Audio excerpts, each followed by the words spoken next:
Hello, everyone. I'm really, Hello. no, I'm really honored to be here today with Robert Akiabri-Lowe. Thank you. I'm honored to be here as well with DeForest Brown Jr. Yeah, no, it's really, it's crazy being with you here right now. Actually, one of the first reviews that I ever did when I moved to New York was a show that you did at Artist Space with Ariel Kalma. Oh, wow. I didn't realize that. Yeah, I did it for this music magazine called Music and Literature, and it was just really crazy, kind of like, getting to know you, but also getting to see you perform live for the first time after listening to some of your other projects over the last, I guess, like decade or so, like throughout college. Yeah, and it's amazing to be here with you right now and here with you all. But so yeah, you've composed the score for Candyman, which is, wow, really like, I mean, it's an interesting like position within your oeuvre. Like, it's really, yeah. How did that come about? That actually came about the production company Monkey Paw that had optioned the film from MGM, which is Jordan Peele's company, had reached out to me and sent me a cold email asking if I might be interested in composing for a horror film that they were working on at the time, and wanted to see if I was interested and then my availability.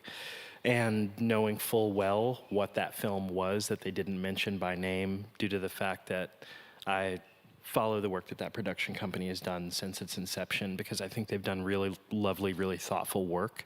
I knew that they had in fact optioned that from the studio to make another version of that film or a sequel to that film. And so I said I would absolutely be interested. And then that process took some time. I met them in New York, and then I went to Los Angeles and had a proper meeting at their office. And it was actually really nice. Took some time to lay out things that I had thought about, knowing the film, being a fan of the film, being a fan of Clive Barker's overall, not only cinematic world, but also his novels, because I had started reading his novels when I was a teenager. So I had thought long and hard about what that would look like with me in that context. And so I laid out these very clear intentions and a proposal for what I would plan to do if in fact I was brought on to compose for the film. And then it was another few months before I was confirmed by the studio to do the film. And in that time, I had been having direct conversations with Nia DaCosta, the director, and Ian Cooper, who is the artistic director of Monkey Paw and was the lead producer on the film. And so we would have many conversations over that next few months about what that was going to mean. And they were still very much in pre-production mode. And so by the time I brought on, they were still in that mode and gave me the opportunity to really sink my teeth in. Yeah, well, no, I mean, as someone who studied film theory, I'm really fascinated by this process. Like, I grew up as a musician, but studied film theory and have always wanted to see those worlds cross over in a way that wasn't just, in the sort of like John Williams style, like theme music, or, or even like, what's his name, Morricone, like where it's just, again, this like theme music. But I guess let's talk a bit about this proposal, like getting to the blueprint of how the Candyman score came together. Sure. Yeah. So initially, in thinking about it, they had sent me a copy of the script. They were in the process of finalizing the script, and so they sent me a draft. I read through it, understood how the arc of the story laid out, and then would have a phone conversation with them about what I was seeing and what I was thinking about. There were many conversations about the original film because of its legacy and its status as this cult film, and also the score, because Philip Glass did the score that was very, very strange for the movie itself. I think it was a very interesting way to lay out the sonic landscape. And I think a lot of that also had to do with the fact that I know that during the process there were a lot of issues with the score that Philip Glass was writing for the film, and there was a lot of back and forth between the studio and Bernard Rose, the director, and Philip Glass, and possibly Clive Barker. I know he was involved in the film, but he wasn't as involved as some of the other adaptations of his work. And I know that ultimately the final version of the film that, it's even on his website, Philip Glass's website, where he was disappointed with how the film turned out. And the film that had been proposed to him was he was envisioning something quite different. But there is this sort of iconic status that the score has, and there's something that's quite grand about it, and something that's very, I don't know, there's something that's very European about it. And that's something that I thought about quite a lot, due to the fact that the story itself deals with non-Europeans. So, the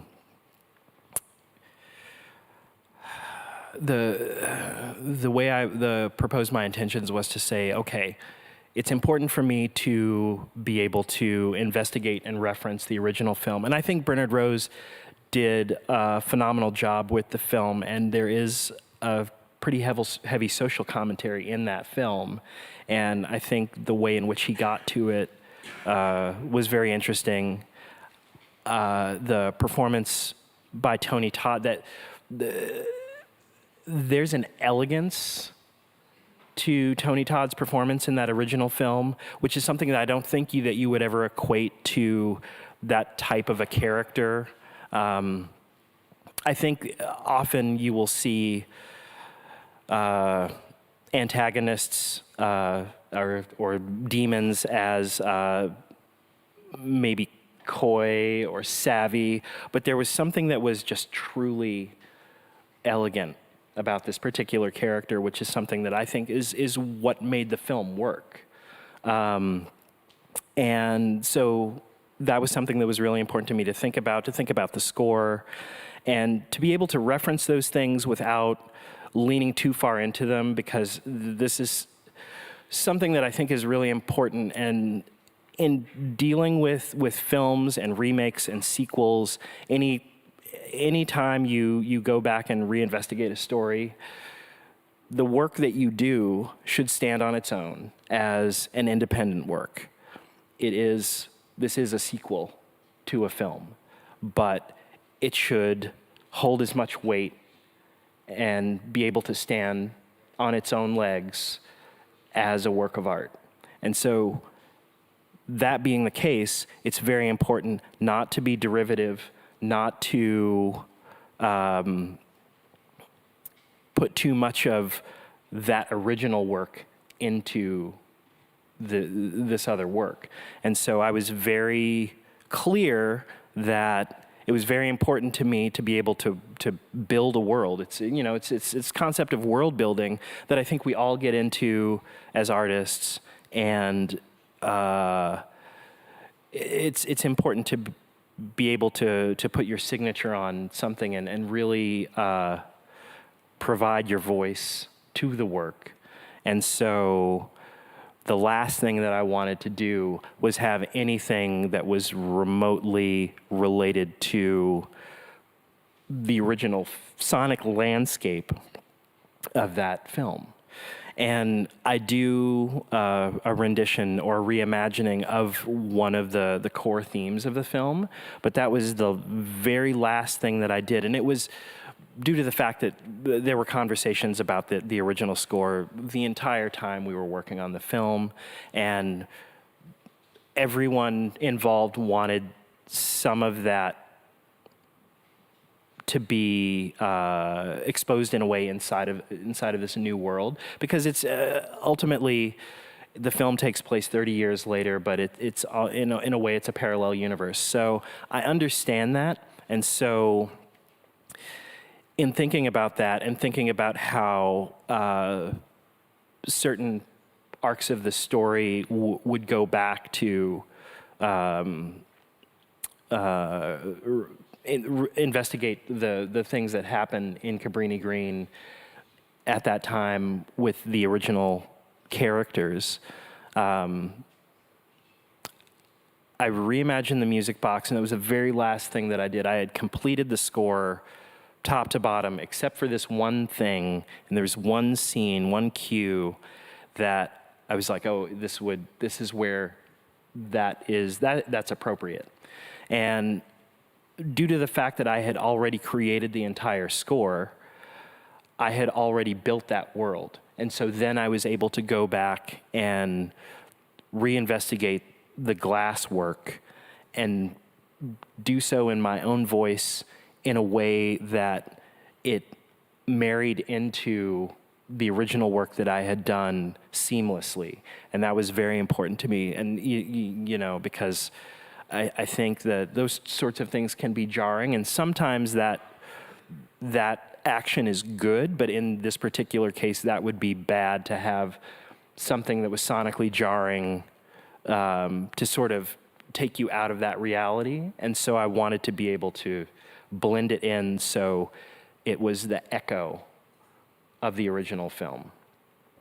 That's really cool. I mean, something I really like about film cinematics, like film history in general, is the sort of back and forth that happens between Hollywood and Europe. I think it's really interesting that you described the original film as being very European, because it makes me think of sort of like the French New Wave, for example, where they were like watching Hitchcock films like decades later and reimagining them as these comedies. And then you have like someone like Quentin Tarantino who comes like decades later and reimagines these sort of French New Wave films as these kind of like, I mean, he even names his film company like Band of Outside. Yeah. And it's, I mean, it's interesting that you're, again, kind of playing with this like back and forth of interpreting material, because like, I guess the original Clive Barker novel was set in working class Liverpool. That's correct. Yeah. And that was transposed by the director into, I guess, was it South Side Chicago?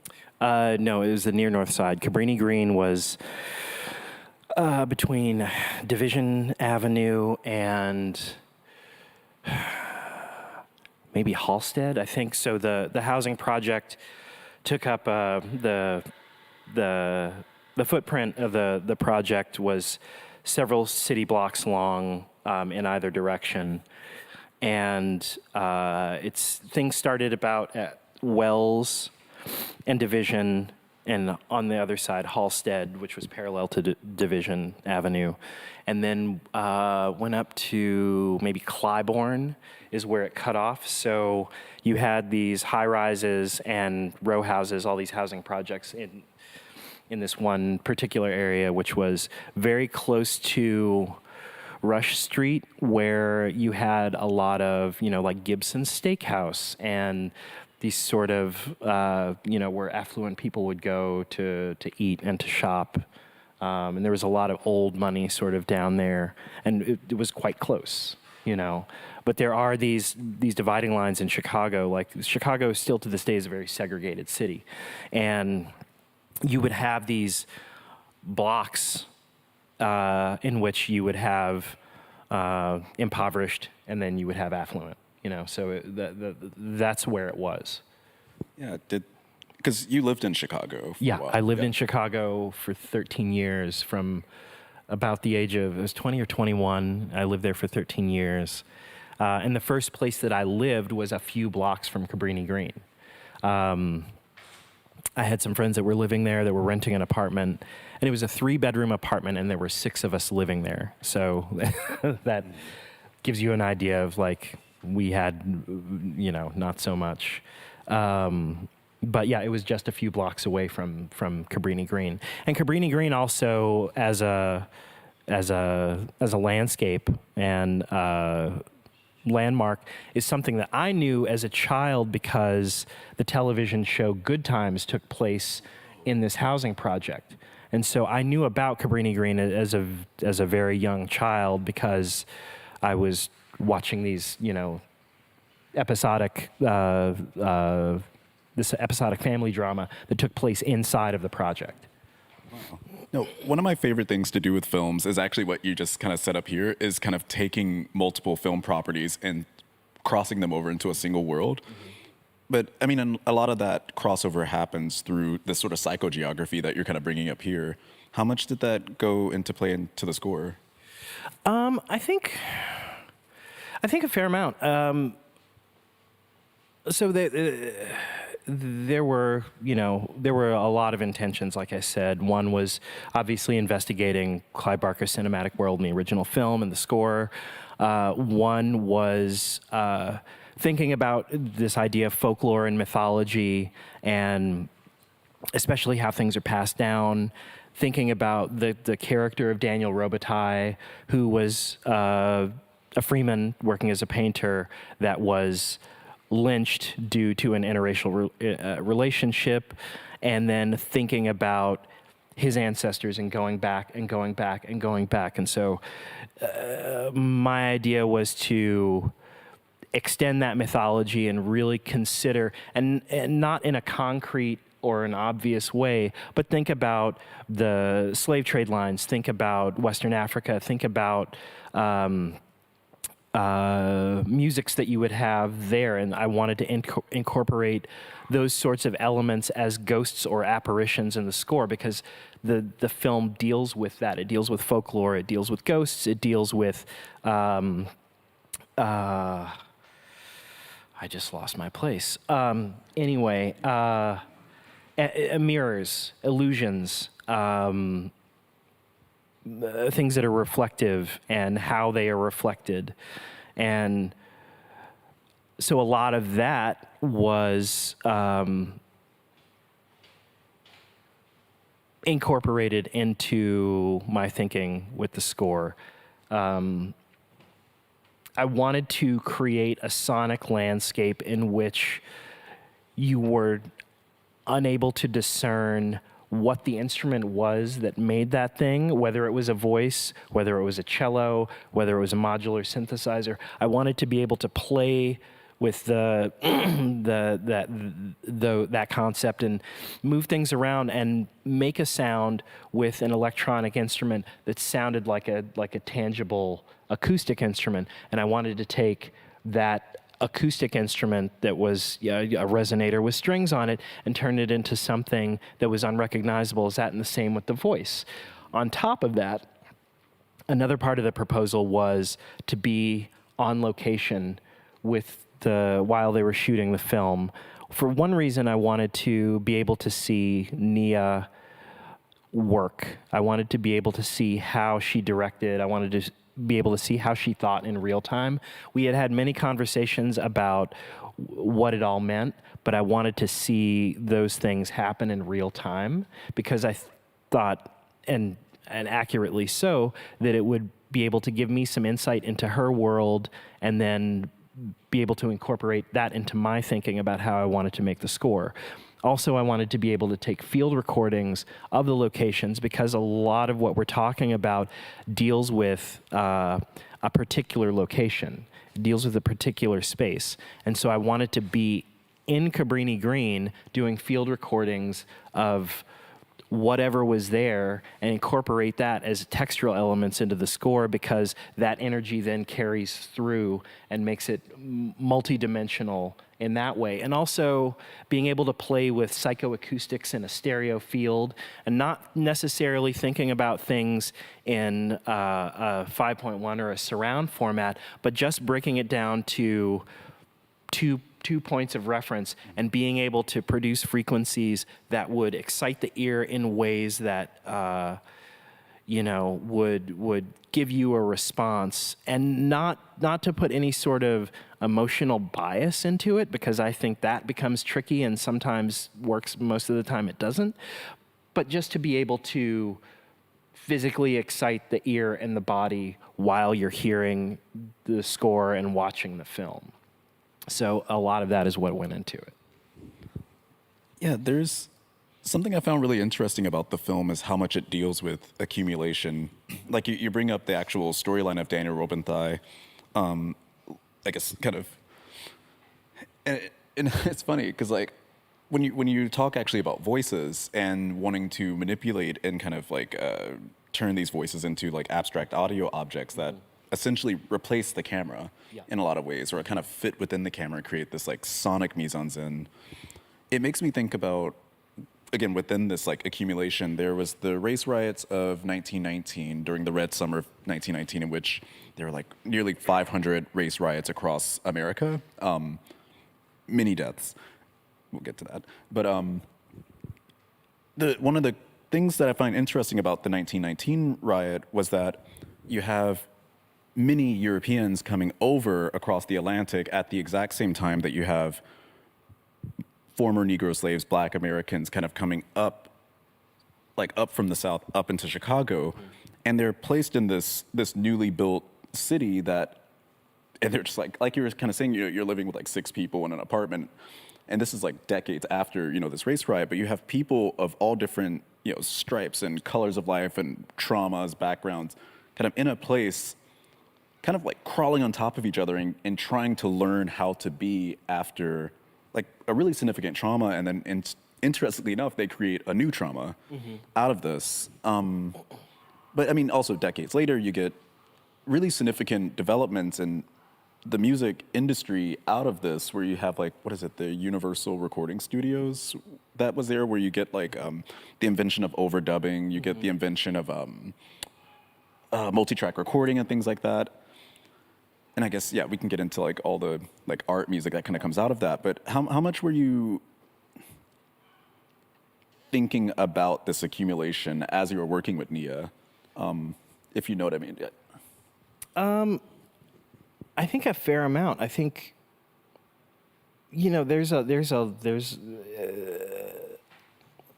it's a multiplicity of voices. What we're dealing with, a long history of these things. We're dealing with a long history of traumas. And that's a lot of what we talked about. And it is accumulation, because that trauma is carried through to the next generation, to the next generation, to the next generation, and is displaced in a way where sometimes it's not necessarily obvious and you don't know what it is that you're feeling, but it is there. So yeah, I mean that accumulation, I think, was speaking about that or investigating that was an integral part of what the film was, and what these things sound like and what these things feel like. Yeah.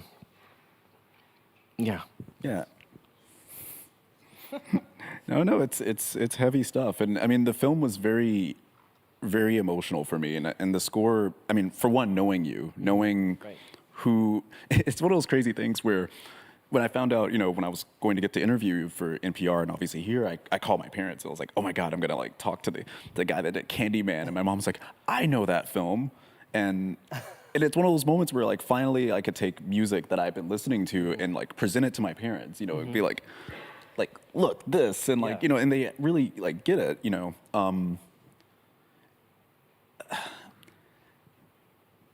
yeah, maybe we take a pause. Yeah. Like a nice pause here.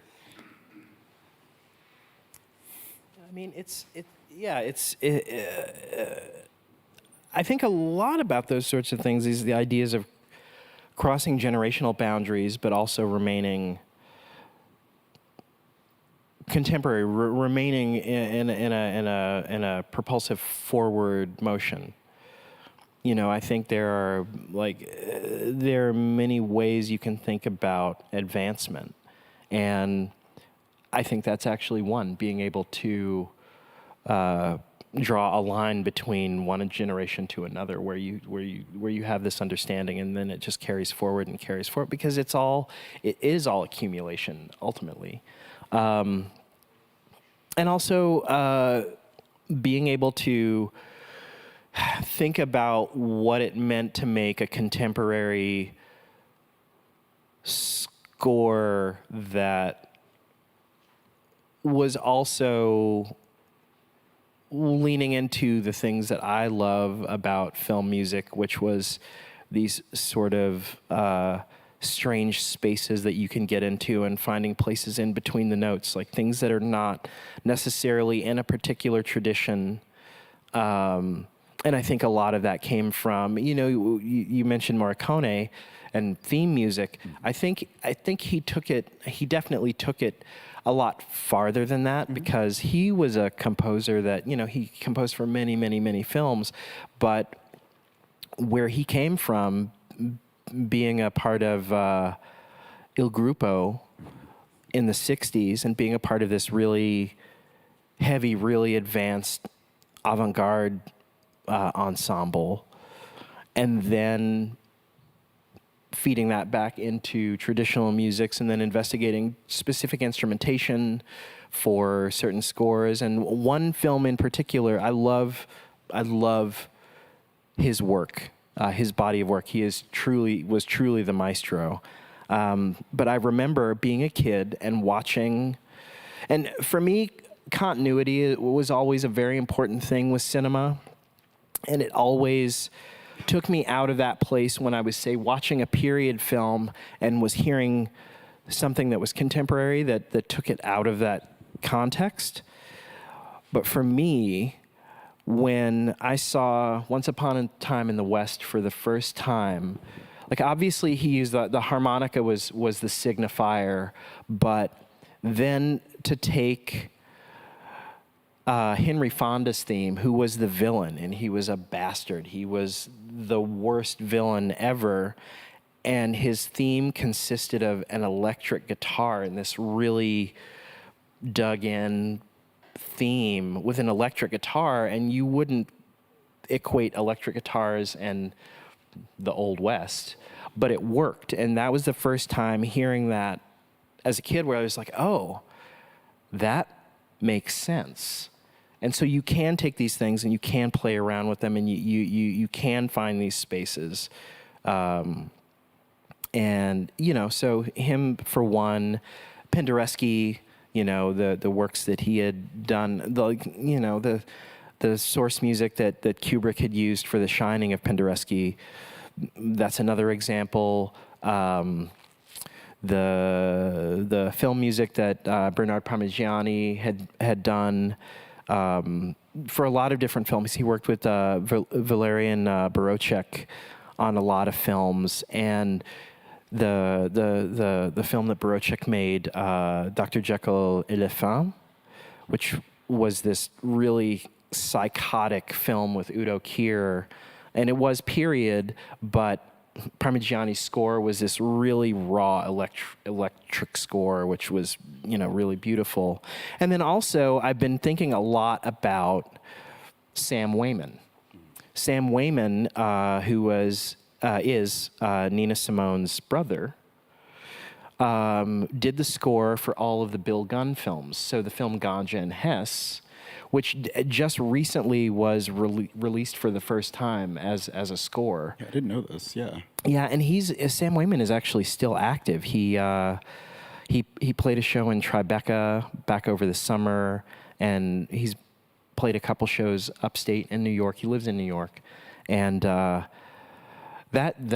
score for that film also is really beautiful and interesting, and leans into this conversation about the diaspora. So there's a lot out there to think about and to be influenced or inspired by, and I wanted to be able to take these things and present them in my way in the score, and do so in a contemporary way that created my own sonic language and my own voice. I don't know where this started. I've just kind of gone off on a tangent, and I don't remember where we were. No, that's it. No, this is great. This is great. Because no, I mean, that's something I really felt with your score was this sort of this overflow. Like it's very subtle. It's very like, you know, you have these like modal kind of strings going, but you also have like these like open, close kind of like hoo-ha sounds coming from the choir. And it's really, really poignant to have like, again, like open, close, like kind of oratory, like vocal sounds. I mean, thinking about like the Black tradition of like antiphonic call and response, like vocals, again, in relation to these sort of Penderecki, perhaps inspired, like kind of modal strings. Man, there's so much actually in this question because I'm realizing right now that you actually have a really kind of dense, linear knowledge of film history. Yeah. Yeah, which, you know, I feel like people don't really appreciate film scores enough as like a practice outside of the film. And when I listen to your score, I listen to it as the film itself. Like I don't, like sometimes I do actually remove the image. Yeah. Well, I mean, that's also something important to me. I think the strongest film music are works that can stand on their own without the visual. When you're able to create a narrative and create a score that lives as a character within the film itself with its own narrative, then that's when it really works. And that was important to me. I wanted to be able to produce a score that someone could listen to without the film and have some sort of a response to it where they were able to understand that there was a through line and there was a narrative to the work, and have it be independent of the film, but ultimately it's a part of a larger project. Yeah.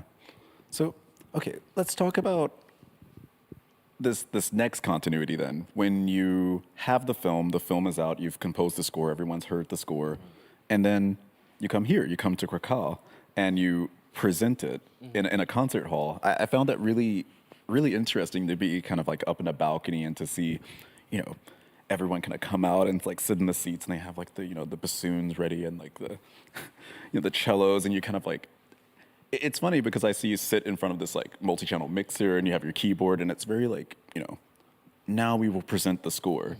Like, what was the process in taking, I guess I'll essentially say replacing the visuals of the film and then presenting the actual ensemble? So it was, that whole process was really interesting because the score, I'm garbage at notating things. And also this score was intended to ultimately be impossible to recreate one-to-one. And so a lot, you know, like nothing is in concert tuning or a concert pitch. Some of the sounds are almost the note, but maybe a little sharp or a little flat, and that's due to the fact that it's potentially going to be two sounds that are stacked on top of each other to create that sound. I really wanted to bend sounds and, like I said, sort of play in between the notes, because that's something that's ultimately most interesting for me. I love traditional musics and theory about music, but for me, as someone that's creating work and cultivating my own technique, it's most important for me to be able to investigate those sounds that are freshest to me. So the work that went into notating, transcribing, and rearranging the score, my colleague Brent Arnold, who was the conductor last night, he was the one that did that for me. And he and I had several conversations after he listened to the score. And it's great because having someone do that work that was not a part of, and not necessarily privy to how it was made, to see what their interpretation of that thing is and what they're hearing, what instruments they're hearing, due to the fact that I wanted to play with this idea of illusion. And it was really exciting for me, the fact that he oh, I hear a bassoon here, or I hear a trumpet here, and I was like, that's great, because that's what I'm hearing as well, but it wasn't made with that thing. And also, if you're hearing other instruments or finding other ways in with instrumentations that I wasn't necessarily thinking about, that's even better. And he did a lot of work, and he notated that score brilliantly. And it's big. It's 200 pages long. And so it was. Publish it? What's that? Are you going to publish the score? Most likely, yeah. Yeah, yeah. But the being able to present it live and being able to present it with an ensemble, I know what it is, and we knew going into it that the notes on the page read a very specific way, but that's maybe not necessarily the way into the sound. So there also was direction that had to be done in that moment. And then also there are certain sounds that are just going to be completely unavailable to be recreated by an acoustic instrument. So Matthew Morandi, who was a big part of the score and one of, two other performers other than myself that made the score, went through and looked at the stems from the recordings and took samples of certain stems and then put them into a sampler that could then be played back. And we each had a sampler that we could then reimagine the sounds that were in the film, but moving them, rearranging them in a way. And then a lot of part of the sound also came from my co-producer, Randall Dunn, who is the technical director for the performance. So he's at the front of house, and he's basically putting the final polish on it. And so how people are hearing it is due to how he's spatializing it inside of the room. So there are many different pockets and elements and moving parts inside of how it works.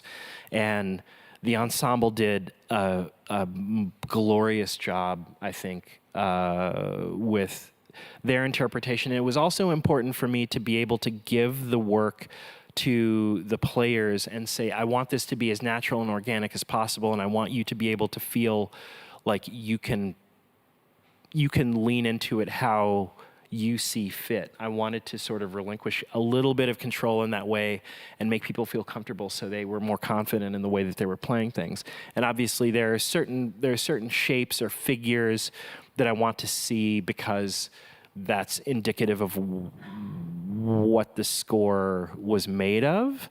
But then inside of that, to be able to sort of move them around in a way, and I wanted there to be a fluidity to it and have things just be natural. Yeah, no, it felt really natural. It was quite interesting, which is kind of why I asked you about putting it into this ensemble kind of setup. There's a number of things I was thinking about when I was like just looking at the ensemble, even more so than listening, and then kind of listening afterwards. There's a particular part, like I have to say, it's really fascinating how you both deconstructed the score itself, but also just again this idea of an ensemble. It made me think a lot about Coltrane's Ascension and like those final Coltrane years. Yeah. There's a moment where like you have the cellist kind of like going and she's doing a run, and then there's the other kind of cellist that's like doing a completely different riff, and they're not rhythmically aligned, but and not even necessarily melodically in line, but they're harmonically in line at very particular like points, and then the vocals kind of come in, and then there's this like I guess there's the glockenspiel where, and I don't know if you were manipulating this with the mixing board, but there are points where, particularly with the glockenspiel, like you would hear the sound kind of go ding back here, and it would pan around the room in this way that I didn't really think about in a concert setting. Yeah. That was Randall, and that was that's what he's amazing at, being able to sit back at the desk and move the sounds around in a way where he's really playing with the field of sound in a three-dimensional space. He's brilliant at that. I was doing processing of the strings and the glockenspiel and the choir, but then that was being fed into the desk at the front of house. So certain element, because there are certain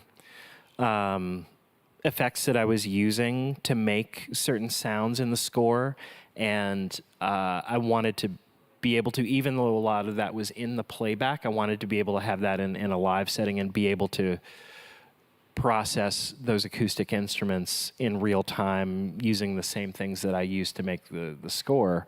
And so elementally, that was being fed back into the desk, but then how it was moving in the room was coming from the front of house and how he was working it. Yeah, that's really interesting because it got me thinking so much. I mean, you have a formal conductor who's like conducting the quartet, but it got me thinking again about Coltrane and this other kind of conducting that tends to happen in black art music, particularly again with Coltrane, where he like kind of starts off with a tone. And I don't know if you ever seen that chart, like the circle of fifths. That Yeah, Coltrane it's drew. incredible. Yeah, no, it's really interesting because like the whole thing with Coltrane is that he'll play a note and kind of wait for the note to come back at you from the back of the room, and he'll play another note at a different interval. And these colliding notes is what leads the entire orchestra, or we'll say ensemble, kind of into the improvisation. And like those opening notes of Ascension, so crazy. It just, because the entire ensemble just like falls apart. Yeah. And then it like comes back together. And there's so much elegance. I mean, as you referenced with Tony Todd, there's so much elegance in the way that the ensemble was like, again, just like kind of dissolving before your eyes. And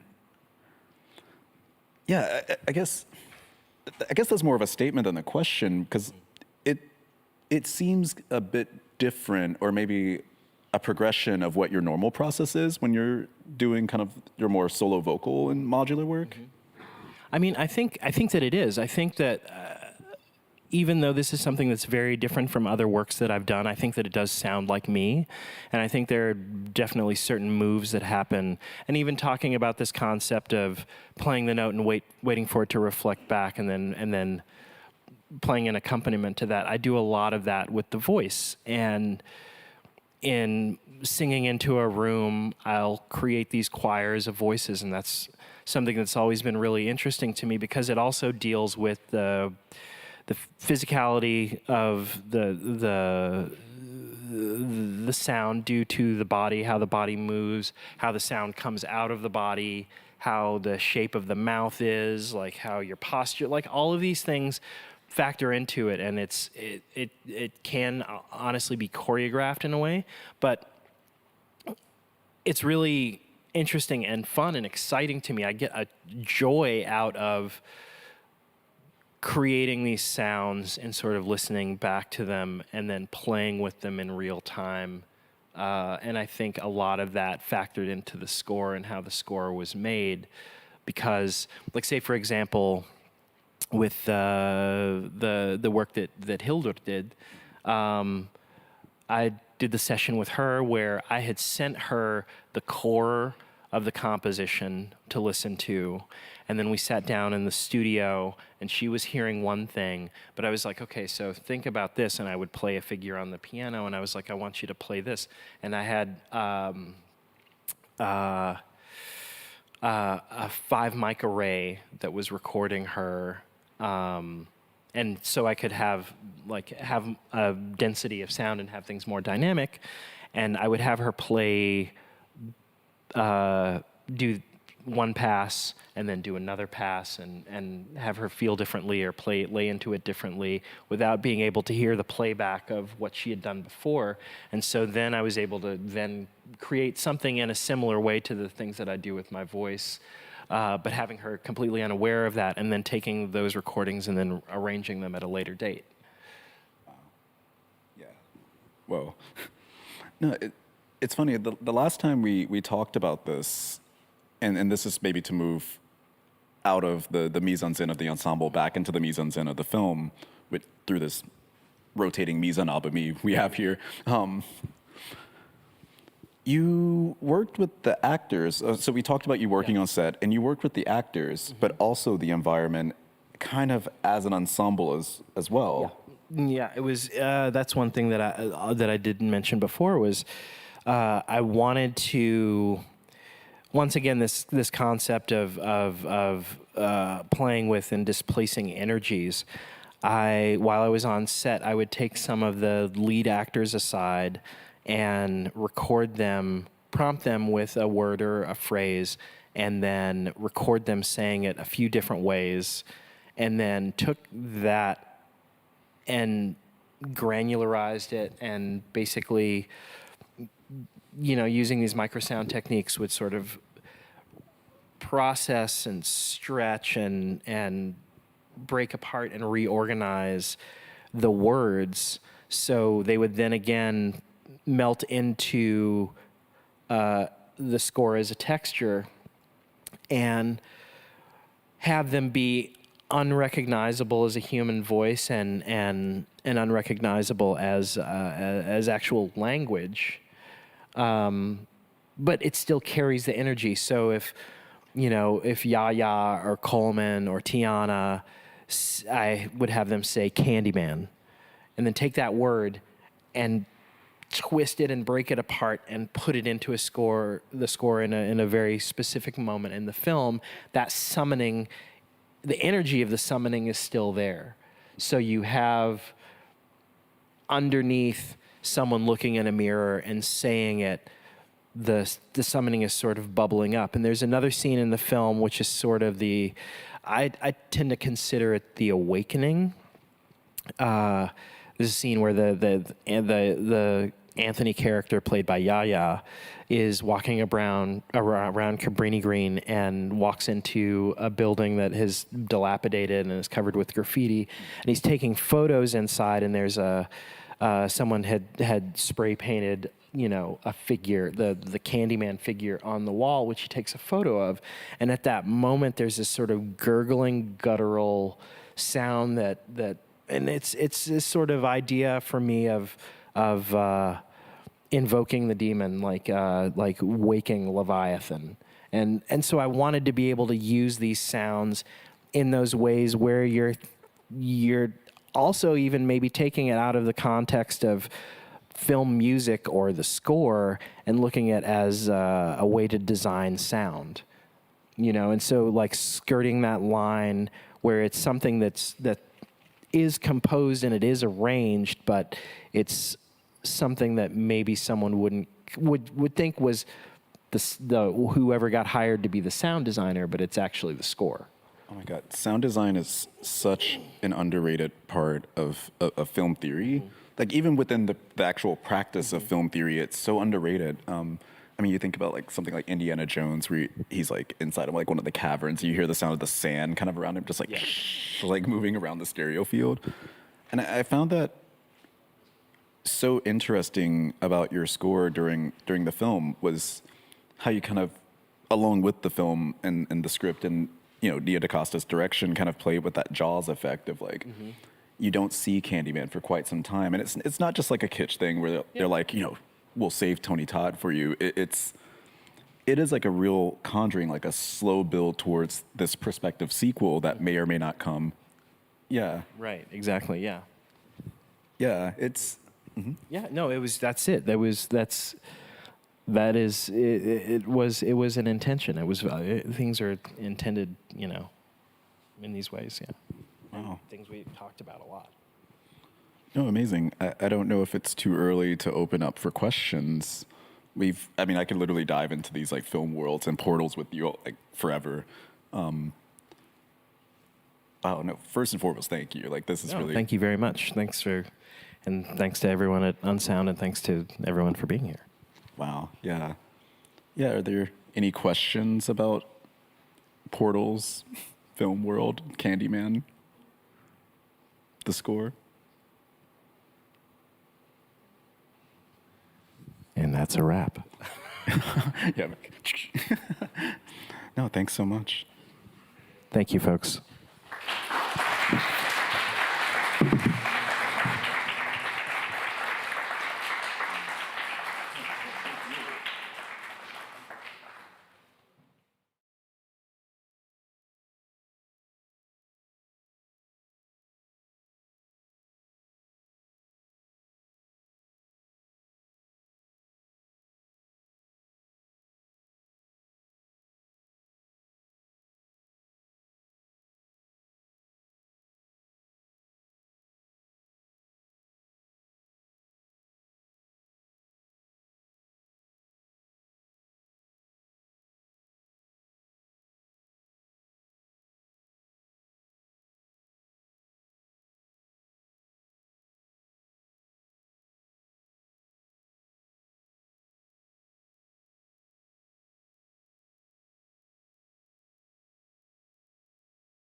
Hello, everyone. Welcome to this session for Unsound 2021. My name is Jennifer Lucy Allen. I'm a writer and broadcaster from the UK. And in this session, there's going to be a bit of choreography. I've written a book about foghorns, and I've got a PhD in foghorns, which you can ask me about later. So what I'm going to do is do this kind of performance-ish talk for the first 10 minutes, and it's going to be a sort of palate cleanser. Anyone listening online, like, turn your volume up. And I was wondering, as I was watching a lot of stuff yesterday on the talks about, we were talking about future technology and this idea of deep authentic and lots of sort of stuff to do with technology that we think is coming in the future. And I was thinking, how the hell is foghorns got anything to do with this? But actually what all my research is interested in is kind of how technology becomes embedded in our lives, and how sound transmitted through technology becomes these ways we anchor ourselves to kind of place and time and memory. So I'm going to give this talk, and then I'm going to sort of swish around here and sit down with Kevin Richard Martin, and we're going to talk for about 40 minutes, I think, about foghorns and sirens as they manifest in both our work. Without further ado, I'm going to start.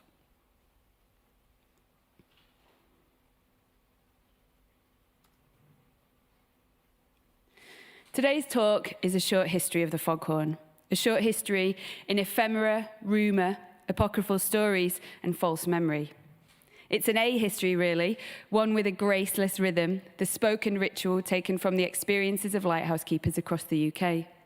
It's a tragedy, too, in the classic sense, in which everyone dies or ends up in poverty, including the horns. Michael Faraday will be sick before Act 15, someone's wife will kill them accidentally, and a convalescent home will fall apart in a town outside Glasgow. It is a disrupted story in 30 very short acts, with 30 loud intervals. There may be some parts you feel are destroyed or cut short or left partially told, where my narrative is lost in the loudness, and where you leave the act with more questions than you started with. But this is not a one-person play, and I may or may not be the lead. I am joined by a rather controlling second player, who is, strictly speaking, a ghost. Every foghorn has a unique sound, its own pattern. It was Charles Babbage's idea so that mariners could work out where they were. Count the character. This horn has a voice. 4 seconds every 15 seconds. The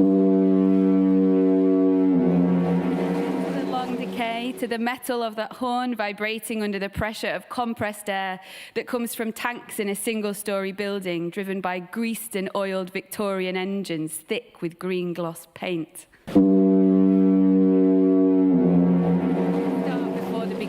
So before this sound, there were bells big enough for cathedrals, Napoleonic cannon, natural rock formations. The first fog signal was a bell on Bamburgh Castle in Northumberland in 1771. Rock got its name because before the lighthouse was built, a cavern hollowed out by the tide would howl like a wolf in warning to mariners. Wreckers would stop up the hole to drive ships onto the black rocks. The Atlantic on the Farallon Islands, 40 miles off San Francisco, 1,000 bricks and 4 barrels of cement were fitted into a crevice in the rocks. When the waves rushed in, the rocks whistled in warning. And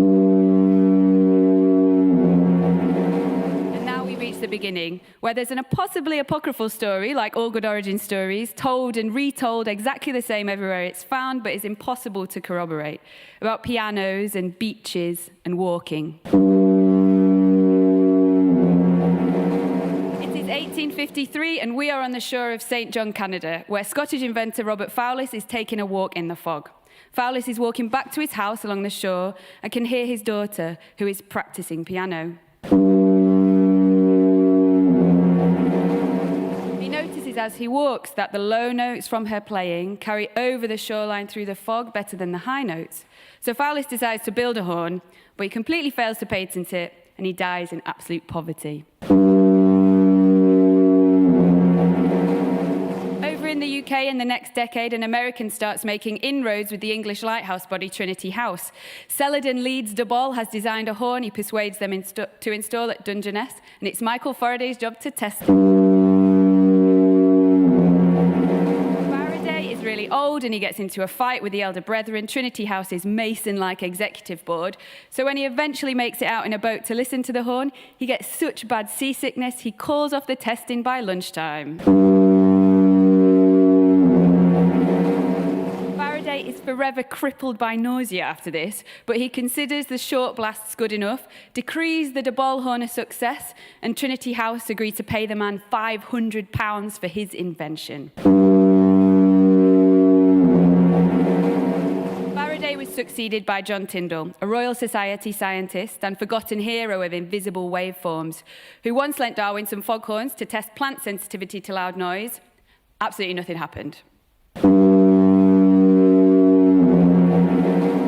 Tyndall married Louisa Hamilton when he was 55 and she was 30. In December 1893, she accidentally killed him with a lethal dose of the chloral hydrate that was supposed to cure his insomnia. Go back to foghorns and his life. As scientific advisor to Trinity House, he undertook the first large-scale foghorn testing sessions in the UK in 1873 on the stark white cliffs of the South Foreland in Kent. Tyndall tested horns, steam whistles, guns, cannon, howitzers for 9 months solid and reported back to Trinity House and Parliament. The siren horn, he concluded, was the most powerful fog signal available to... that Tyndall set the sound of the shores in the UK for the next 120 years. But that's not the end of the story. Foghorns were rolled out at remote and not so remote lighthouse stations and light vessels all around Britain. By 1880, there were horns at Kentish Knock, Dungeness, Start Point, Hartland Point, Bull Point and St Anne's Point, Bardsey Island, on Carnarvon Bay and shipwash light vessels, Skerries, Suter Point and Longstone. In 1897, a small forgotten lighthouse body called the Clyde Lighthouses Trust replaced a steam whistle with a more powerful foghorn at a place called the Clock on the Clyde, where steamships would rattle around the bend and collide. It was directly opposite the town of Dunoon, and this horn was disruptive. It sounded 2 notes of 2 seconds each in quick succession, high, low, every half a minute.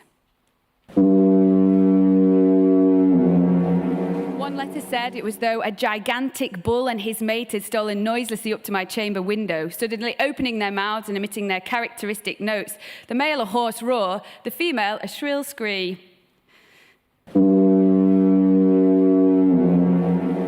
By November, the council had petitioned the Lighthouse Board about how the sound from the horn would carry across to Dunoon so powerfully, echoing in such a way that it was said to sound like the horn was right outside people's windows. A verse of a poem from the Dunoon Herald in reference to a desperate letter written by the directors of the convalescent home read, "The doctors in Dunoon declare their patients nightly mourn. They cannot get a wink of sleep and blame the clock fog horn." Later, in 1901, Lord Rayleigh conducted some more tests at St Catherine's Point on the Isle of Wight. Northern Lighthouse Board engineer David Allen Stevenson rubbished them for lacking in any controls or consistencies. But the foghorn begins to make its way into literature. Ray Bradbury wrote a short story about a foghorn which inspired the film The Beast from 20,000 Fathoms, the first film Ray Harryhausen ever made his monsters for.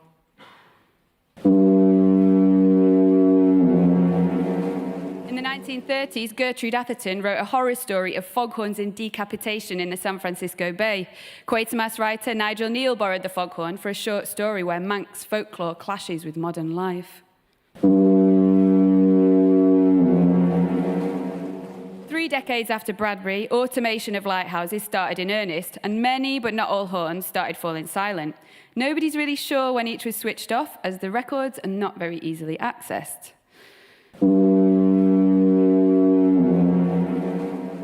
The these crucial switch-off dates are scattered really broadly in the archive, so the best records now are the last to be stationed there, or locals like the barfly in Lewis who can still recall the exact character of the chumping head horn. But people remember the sound too. At a meeting of the Association of Lighthouse Keepers, they tell me, talk to Mike and talk to Jerry, two of the last surviving people to have ever worked as full-time keepers in England for Trinity House. We switched it back on, they said, of Suter Point, and it sounded all wrong. What was wrong, I asked. The grunt, they say. It didn't have the grunt. The culprit was one tiny piece of perished rubber that knocked the sound off. There is little heritage budget for sounds like this, but in the last decade, renovations of old horns around the British coast have started happening, led by ex-keepers and engineer enthusiasts like Mike and Jerry. Sumberhead, Nash Point, Flatholme, very nearly, and then there's the horn with the grunt, Suter Point, and this one, Point Atkinson in Vancouver, Canada.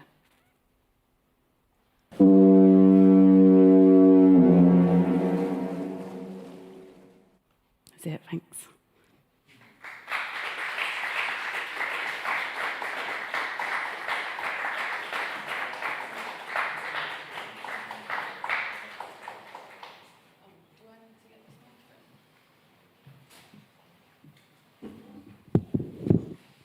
Okay.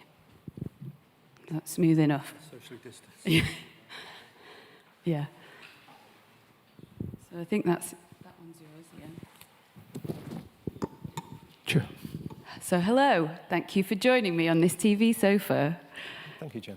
Yeah. Good to be here. Yeah. So we talked a little bit in an interview that we did a bit ago about foghorns and sirens and horns and stuff. And there was... So my relationship to foghorns is kind of... I come into it a lot later. So I grew up in a landlocked place where there wasn't foghorns. So I think I was drawn to the complete absurdity of these kind of sound signals on the coast. Like, where did they come from? Whose idea was this? But actually, when we talked, you have a memory from childhood, basically, right? About growing up with the sounds of kind of foghorns and ship's horns. So can you tell us about that? I think? Yeah, basically, my father was in the Royal Navy, so I moved around a lot as a child from port to port. And basically, if you're living in a port, there's a bigger opportunity, I think, weather climatically, Yeah. of heavy fog. And I was just used to hearing foghorns regularly as a child, and it became a sort of hypnotic lullaby for me, really, over time. So there's a sort of weird nostalgia and romance and just beauty. You know, I don't see it as, did you just say sort of funny, absurd? Yeah, yeah. Yeah, I don't. I just see it as deeply beautiful and resonant when I hear that sound. I suppose the most obvious question that I have is, like, do you think that those really early memories of kind of falling asleep to that sound, this big sort of looping horn almost, has any bearing on the music you make? Definitely. I mean, I've incorporated sounds of foghorns live and on record for a while now.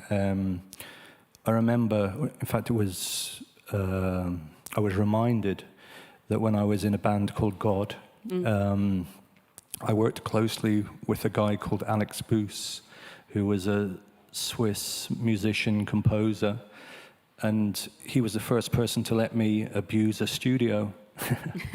And he had a very good studio, and we worked often because I produced his band as well as records by Ice. And I remember having this fantasy of composing a piece which would be a sort of symphony for jet engines, foghorns, and sirens. And I'd forgotten about it, and it was only recently he emailed me because he'd seen that I'd released Sirens on Lawrence English's label, and he said, "You made it happen. You said you'd do it, and you did it." And I hadn't remembered the conversation all those years ago. And I guess when I first used foghorns, it was for a performance at a Berlin gallery. I can't recall the name of the gallery. It's quite a prestigious modern art gallery in Berlin. And a famous sound installation composer, technician called Nick Novak had asked me for an exhibition he was doing on sound art if I would let him use my sound system and if I'd perform something specially for his opening. And as it turned out, it was the only show I couldn't cancel because of the birth of my wife and I's first child. And leading up to that event, I was composing this piece for foghorn. In fact, I think it was billed as Sirens, a symphony for foghorn, sub-bass, and extreme volume. And A bit different from your... yeah, No. sort of typically, and basically. So were you using, what was the source material you using? What were the recordings? Sampled foghorns. Sampled. I sampled my own sirens Yeah. and obviously sub-synth. So you're taking sound. sort of field recordings and manipulating them then? Yeah. Basically just thieving sounds Yeah. from the internet of foghorns wherever I could, and then re-recording through the studio. You know, so recontextualizing, adding various effects. Yeah.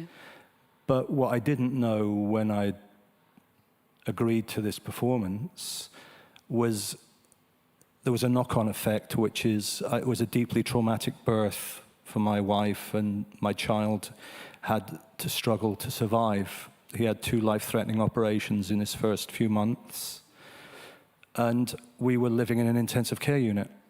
And even now I get goosebumps talking about it. But basically, I had to do this performance in the middle of living in an intensive care unit. And the week that I had to do the performance was after his first operation, which had went very, very well. And actually the performance itself was meant to be it almost felt like a celebration. We hadn't seen our friends for weeks. We hadn't been even able to talk about our new child. And the nurses were saying he'd be let home at the end of that week. So we went to the performance. The performance went very well. You know, it was fun. It was great to see everyone.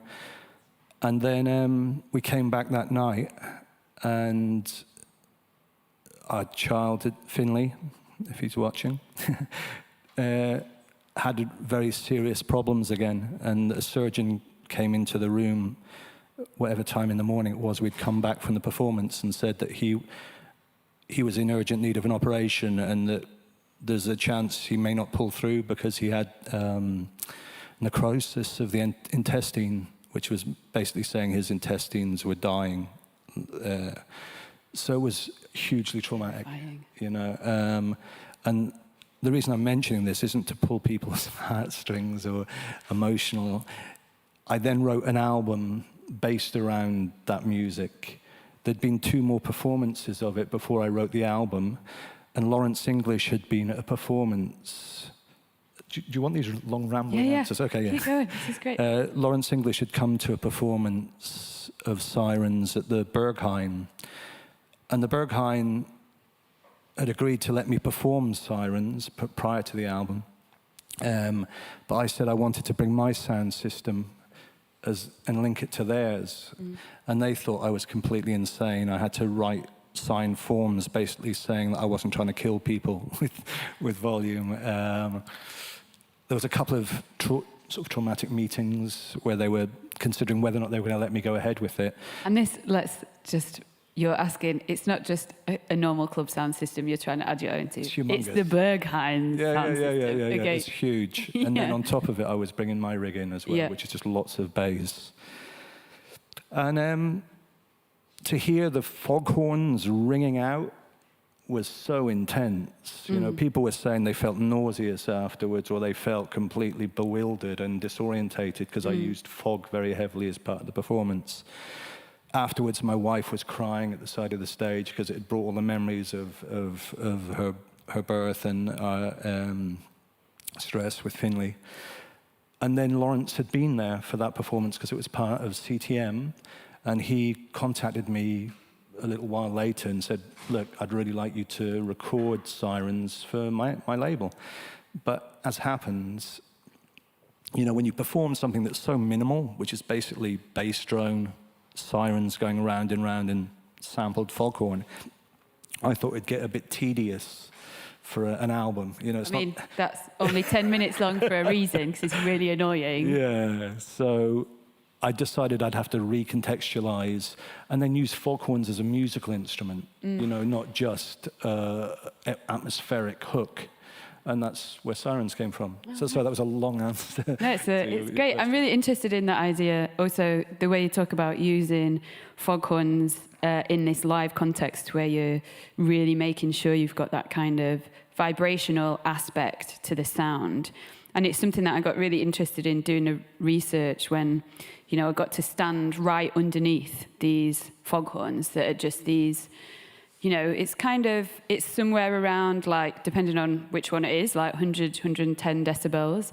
And what you can, you know, stood underneath this kind of trumpet that is facing out to sea, and is absolutely, you know, it's not deafening in a way that that it becomes particularly painful, actually. Like, but there's something completely overwhelming about the way that those sounds act upon our bodies that I'm really interested in. And also I kind of got interested in the way that I could stand underneath it, and that was kind of what lighthouse keepers would have experienced. And you're looking out on this like really epic sort of vast landscape of usually just like sea and sky, you know, in bad weather. It's completely sort of got this really like primal thing to it, you know, that's been the same for millions of years, and you're stood underneath this piece of technology that's, you know, 100 years old or 80 years old or something. But then for the people using this horn out in ships, people that would be hearing it, it gets softened by that landscape, and that's when it becomes melancholy and is sort of imbued with a lot of these emotions that I think often when I've played foghorns to people or talked about this sound, people have I thought I just had an obsession that was a bit weird and I was just going to run with it until somebody told me to shut up. But people have an incredibly emotional reaction to it. I think it's sort of something about this, maybe it's almost like a breathing mechanism, or the sound of these horns as something which kind of overwhelms us psychologically. People seem to have this incredibly emotional reaction to it. I wonder if... Yeah, it's funny because despite the fact that I grew up in port, moving around from port to port, I never got that close to a foghorn. So for me, some of my major memories of foghorns are just hanging out with my stoner punk friends on the beach in very foggy conditions, getting wasted, listening to foghorns in the distance, and just thinking, wow, this is like, it felt, because you're surrounded by like washes of fog and washes of sound, which, like you say, were distant and haunting. It just felt maternal, you know, it felt womb-like. It didn't feel painful, you know, and when I use foghorns in a live context, as I will tonight, at that sort of volume, with those frequencies pushed to the max, it's just, there's a primal, instinctive resonance that just vibrates your soul as well as your body, you know? Yeah, and I got really interested in, obviously you can't, like, a foghorn without fog is just a horn, and it's a totally different piece of machinery. And the fog, as you described, like sitting on the beach, like fog as a type of weather affects our senses in this completely instantaneous, like deeply multisensory way. Like if you're in really thick fog, it's a tactile thing. You can even maybe sort of smell salt water a bit better than you could before. And you can't see anything. And all of a sudden you become such a listener to your surroundings. And And that's kind of like a thing we experience in weather, but also we translate that to experiences in a club. Like it's you can sort of use that to sort of create an experience for your audience. I wonder how much you have thought about that. Yeah, your use of like thick fog and in what way you're using it. I basically, myself and Justin Broderick of Godflesh, when we were both in Techno Animal, we decided very early on that our show is boring as hell to watch. It's just two dudes hanging over a mixing desk. So what's the point, you know? And it made sense to me that as a way of counterbalancing that, okay, what can you do? You just deprive people of their senses. You completely fog the room out and have volume pushed to the max. So it becomes, again, much more of a disorientating, visceral experience, because you use your other senses, not your eyes, which we generally use so much. So it was with those early Techno Animal tours, and when we discovered clubs, you know, we'd been playing in shitty pubs, in rock venues. You told me.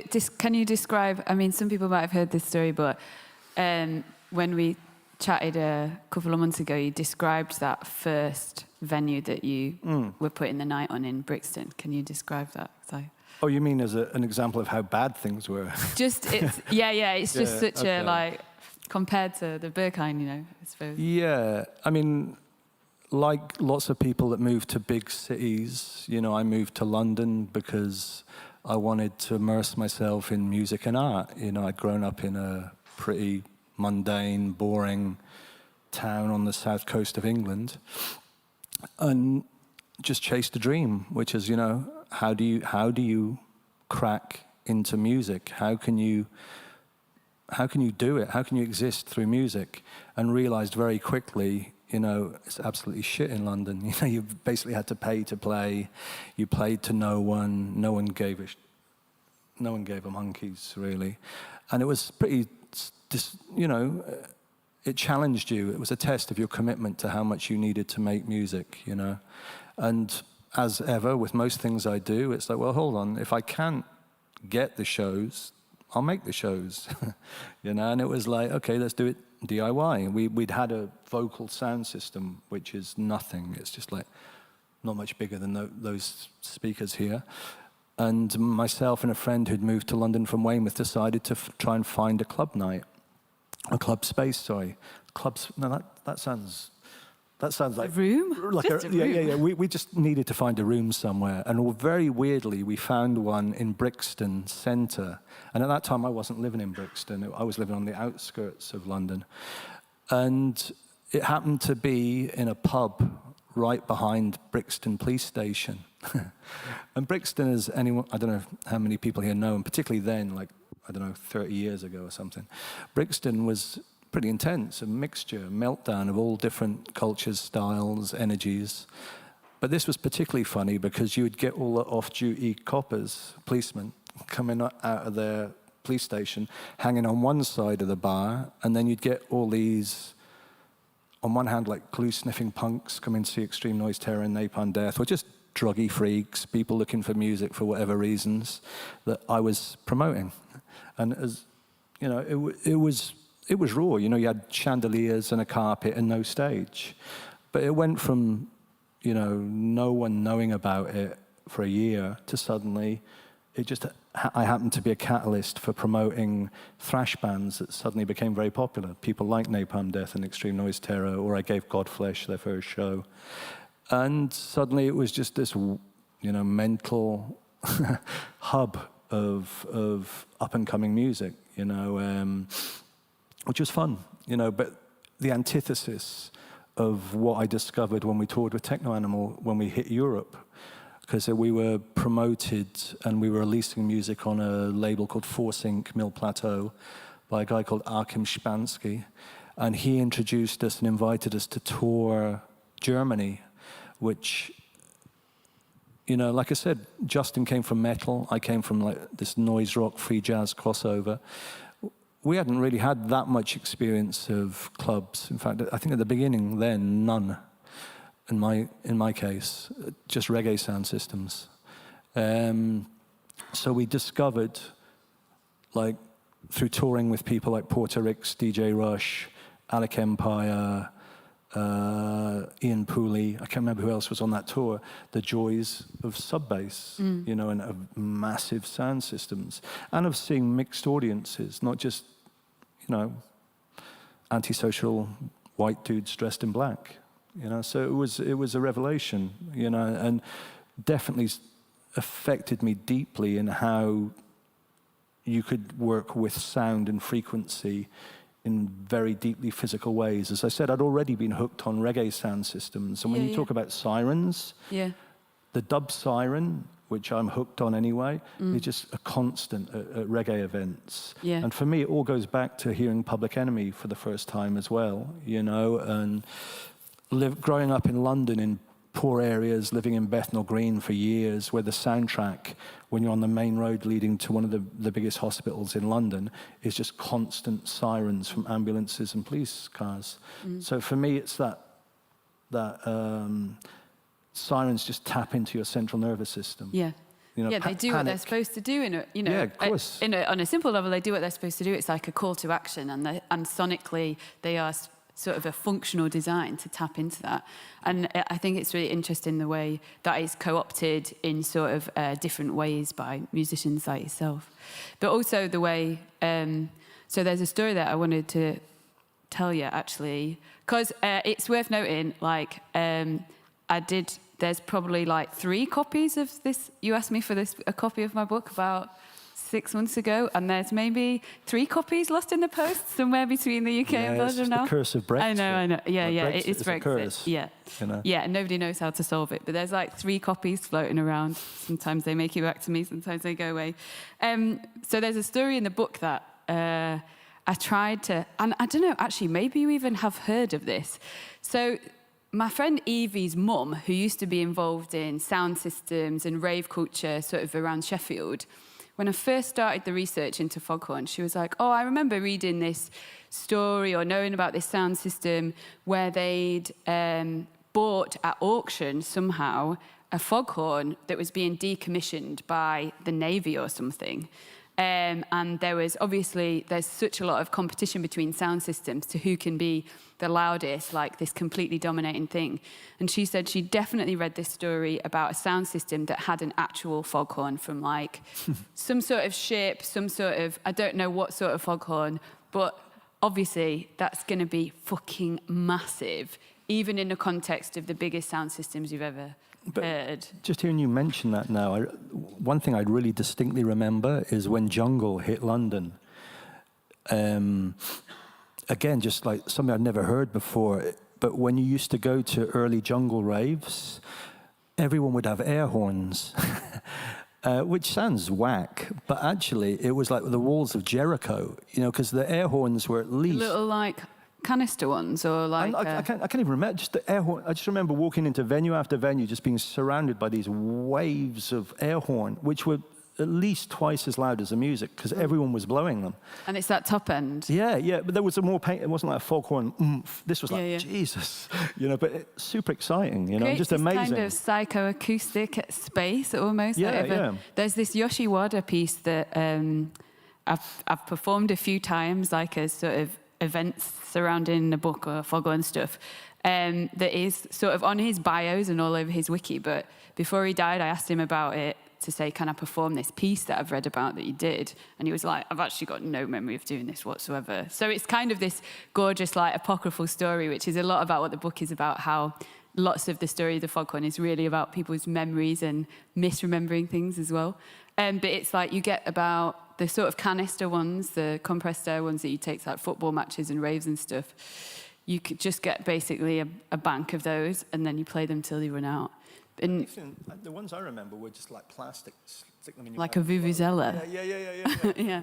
It was just sort of goofy, but just amazing. This is kind of goofy, and I've done it before, and like people sit at the front, and you think it's just going to kind of take everyone's head off in this like really unpleasant like cacophony, but actually because they are these like imperfect machines, and this is probably the same as what you're talking about, they almost like create this accidental microtonal That's thing, right, that's you right. know, Yeah. and they phase in and out, and it's completely it was literally beautiful. like waves. It was like waves of horn blasts, which were, you know, just exhilarating. And just the jungle, when you, at that time as well, was so fresh anyway. And just, you were hearing a lot of things that you'd never heard before. And on top of it, you've got like audience participation of just this mass rank of blasting air horns. It was That's pretty, amazing. pretty special, yeah. Totally transcendental. Yeah, I kind of really love this idea of the way these, like technology, like foghorns and things like that, get co-opted by, and this, yeah, so this story about the sound system, which may have been in Sheffield or Birmingham, like I asked everyone about it. I got kicked off a sound system forum for asking about it. They were like, you're only allowed to post memories on here. You're not allowed to ask anybody about their memories. I was like, okay, cool, thanks. So if anyone has any information about this, I've been trying to track it down for like 5 years. I asked Chris Watson, I asked Joe Muggs, I asked a bunch of guys who run a sound system in Bristol. Like, I've asked everyone, and people are like, I kind of remember that, I'm not sure. So it maybe is a totally apocryphal thing, but I still love the idea of it. And the idea of it is so powerful that this big piece of sort of military industrial machinery has been completely co-opted for all its power, and all that power has just been put into a sound system for people dancing in this transcendental way. And it's kind of my favorite story, even though I've never found it out to be true or not. But I did also hear a story en route to that about sort of a rave where they used to apparently have some sort of jet engine that they would start up at the peak of the rave. So it's just like this big whooshing sound. Yeah, and I definitely went to raves where people were using air raid siren, and I think at one dub event I remember that they had a real air raid siren that they'd managed to get somehow, and that was mental because it was excruciatingly loud and painful. Yeah. But quite mad as well. Digging into what's happening there, I find completely captivating. Like this, the power of that piece of machinery, what was originally built for, and then putting it in a completely different context is. Yeah, there's a really famous track that Rhythm and Sound reissued. I think it was by someone called Ijarman Levi, called Call Me Rambo. And that uses something like an air raid warning siren, but it's one of the most deafening sounds I've ever heard on any record as well, because it comes in twice as loud as the music on the record. Astonishing, just like, in terms of just goosebumps, good and bad, it just affect, shock. You know, it's amazing when things are used and abused and misused, and just, like you said, co-opted into areas you wouldn't expect, you know. Yeah, I find it quite profound in that context in particular. And also the sort of says something about the way we perhaps like preserve sounds or remember sounds, and how they have these kind of very tangled histories throughout our own personal biographies, but also through sort of places and times and cultures, that's like never simple. Well, for me, I've realised as well there might be a link, because the first instrument I played was a saxophone, and I was drawn to the bass notes of a sax, and that use of, when you blow sax, the resonance on the reed, and how you feel your inner body just like shake when you're overblowing, which is something I found very satisfying. Again, it's just trying to constantly, find ways to, in some way, sometimes I think it's find ways to recreate drug highs, because I gave up drugs a long time ago, and alcohol too. And for me, it's like anything that simulates that feeling of, mashing up your nervous system, giving you different ways of perception, transcendental experiences in any way. Overblowing sax has the same impact for me as when I hear foghorns extremely loud. Yeah. Yeah. Can you tell, actually, when did you start playing saxophone? What was your... When I was 15, but I can't remember if I told you this. I think... Yeah. Basically, my grandfather, I'd only met him once in my life. When I was 4 or 5, my parents visited him and my family in Ireland. And he took me and 3 children into a side room. He was a saxophone player in a jazz band in Ireland, but unfortunately, he had an industrial accident and he'd lost an arm, so he could no longer play the sax. And he basically had me and 3 other children in this room and said, whoever could blow a note can have the saxophone. And I was the only one to get a note out of the saxophone, and I was ecstatic because it sounded so crazy to me because I'd never heard a saxophone before, and it looked so amazing. But then he said he was just joking, and I distinctly still remember crying my eyes out for a long time, and my mum trying to calm me down because I thought I was getting a saxophone, which I never got. And in a way, I think the connection to the instrument came from then, you know. And just the fact, you know, my father was a musician, my grandfather was a musician, my mother piped disgusting heavy rock music through every room of the house she could. Yeah. Just that surrounding need for music, you know. My connection to music isn't secondary, it's primary, you know, because it gives me a parallel universe and a way of perceiving life through sound. Really. And in many ways that can do that for you, whether that's cathartic or otherwise, I suppose. Yeah, sometimes torture. Yeah. Well, I think we're going to ask some questions, but the thing that I really want to ask you about, as like I've been listening to Fire a lot, I think a lot of people has, and it's really like the reception to it's been amazing, and I think I'm really pleased to see that, and I think it'll be on lots of end of year lists. But it's I was listening to it again today, and it is so much about the present moment, and I wonder if you want to say anything about it in terms of the, you know, those. I suppose the thing I'm interested in is the Roger Robinson's bits about this kind of very near future that do reference the pandemic. Were they things that you put in after that became a way to make it, to bookend the piece, or were they a part of the concept for it right at the beginning? The album was started 2 years before pandemic, and it was just started because I felt the need to make what I've referred to as just an album that's punk as fuck, you know, just raw energy. Because I felt the world was just spinning out of control. You know, you see populist leaders everywhere just making a mess for everyone to have to live with. And it just felt like everything was spinning out of control, you know, and I just wanted to make a reactive statement against that, you know, particularly as so much music has become about concept. I didn't want it about concept, I just wanted it about primal anger, you know. And then when the pandemic hit, it was around the time I was getting the vocals in from the respective vocalists.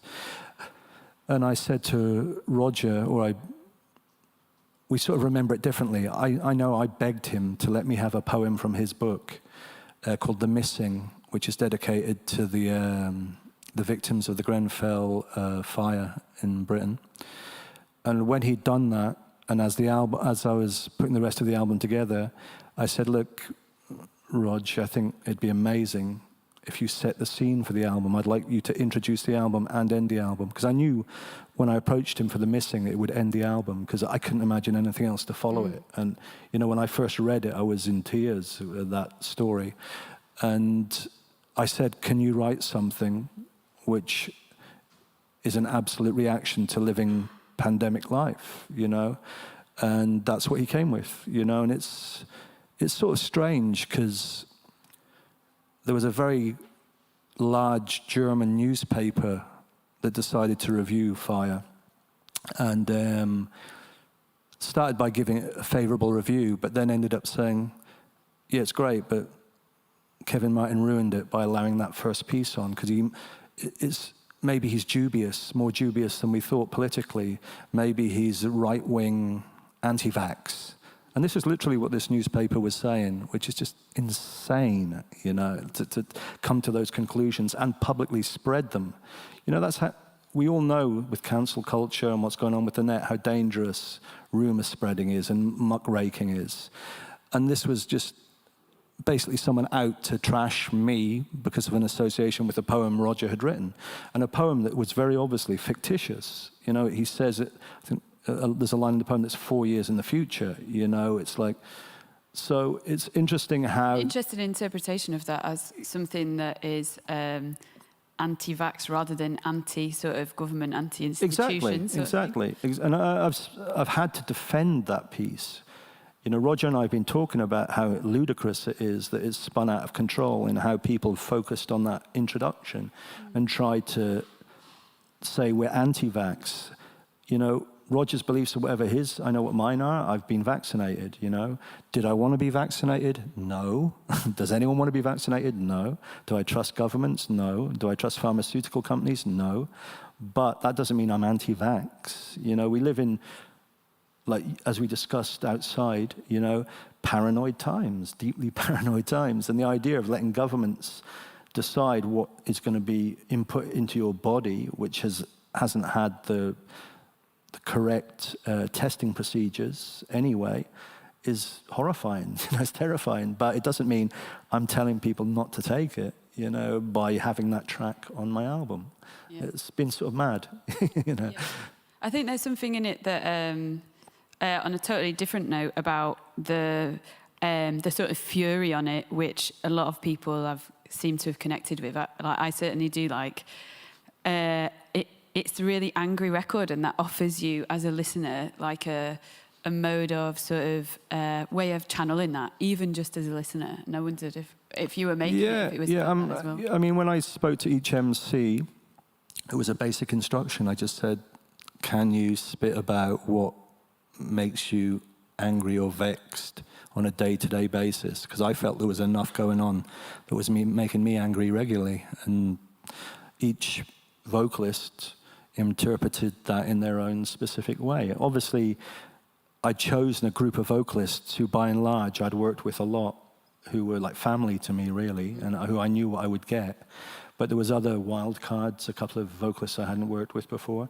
So it was intriguing for me, too, to see how that instruction is translated, you know? Yeah. Yeah, and we're all individuals experiencing things differently. And exactly.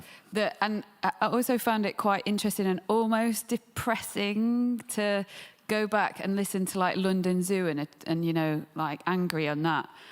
Like almost depressing to think like, yeah, I still kind of feel that angry. Like almost, or that track spoke even louder than it did when it came out. And that's the first in that trilogy, and then there's Angels in Wounds, and this is the sort of closing one. And I wondered how you felt about that.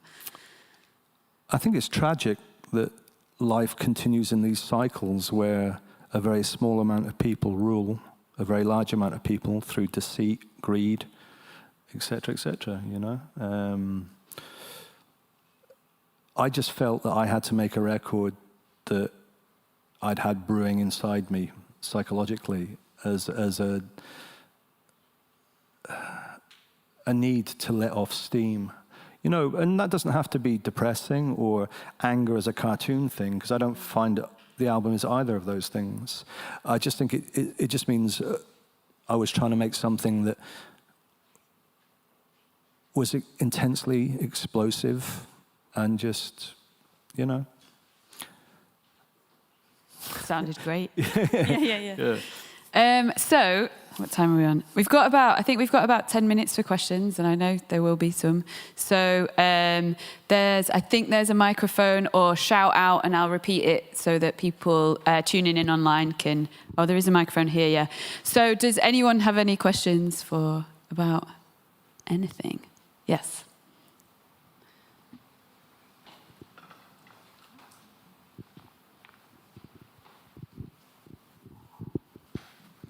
Hi. I just wondered if you could talk about how places you've been and places you've lived have affected your music, Kevin? I'm thinking particularly you've moved from, obviously, to London. There's probably some experience with Bristol, if I'm not wrong. Berlin, Brussels. Do you think places had an impact on the music you make? Certainly, yeah. Yeah, I mean, but often just in ways that I'm not even that aware of, I think. But yeah, I think absolutely. I think in particular in Brussels for the last year and a half,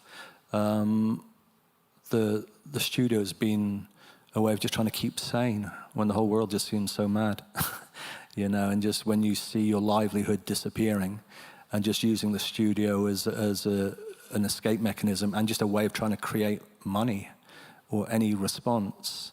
And London certainly had a massive impact on me.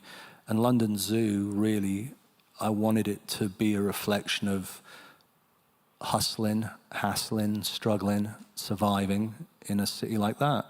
And even the fact that Jennifer invited me to talk about foghorns, knowing that Weymouth, which I've ended up talking a lot about recently in interviews, I don't know why, because I hate the place, but had a big impact on me, because whether it be through foghorns, whether it be through being hunted by off-duty Navy, Army, RAF people and beaten up, thrown through a window, having my nose broken because of the way I looked fashion-wise, had a big impact on me too, physically and mentally, you know. So yeah, I think life has an impact on you, and if you move around a lot, it's going to impact your art for sure.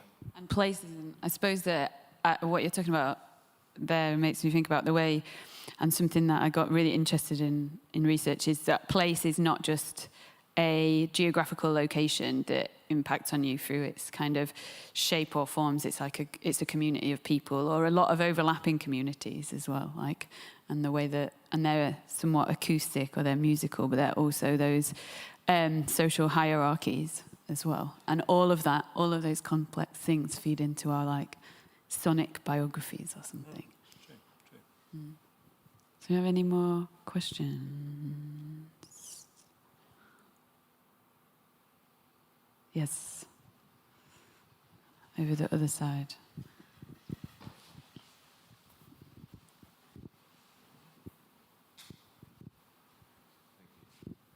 Do you feel like the world has always been this complicated, chaotic place that you've sort of talked about in the last?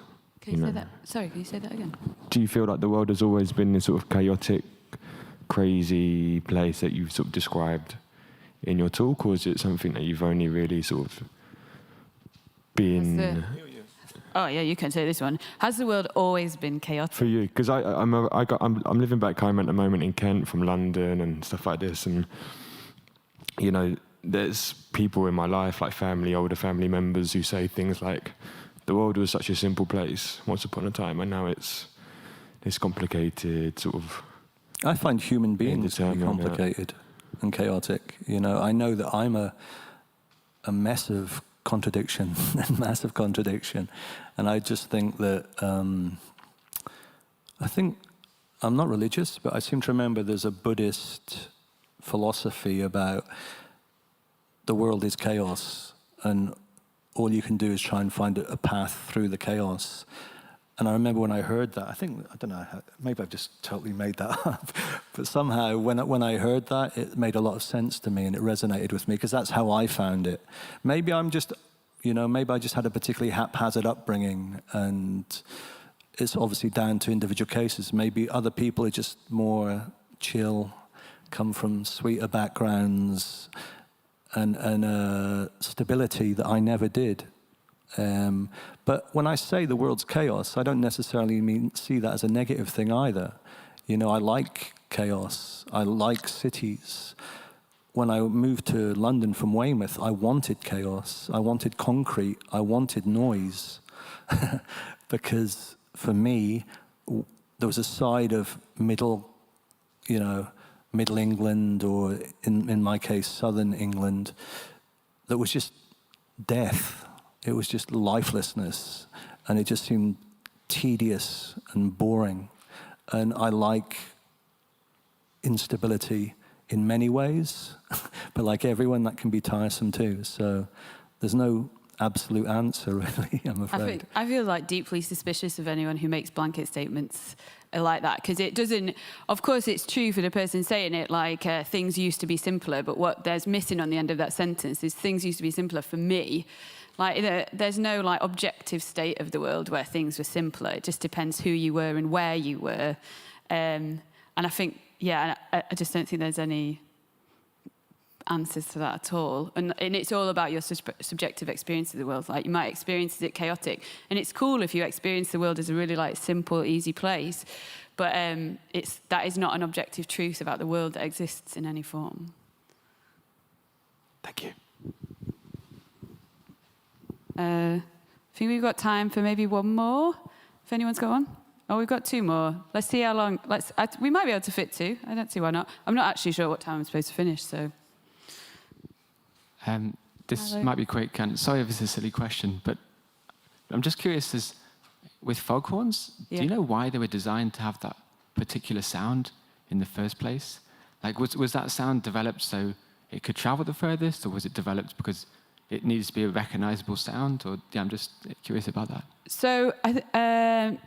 So each of them has like a different sound, and there's a number of different technologies that kind of took root. So there's sirens, which is like a sort of siren. So it's like sort of brass discs with holes cut in the side that like rotate at like, it's like 120 BPM, basically.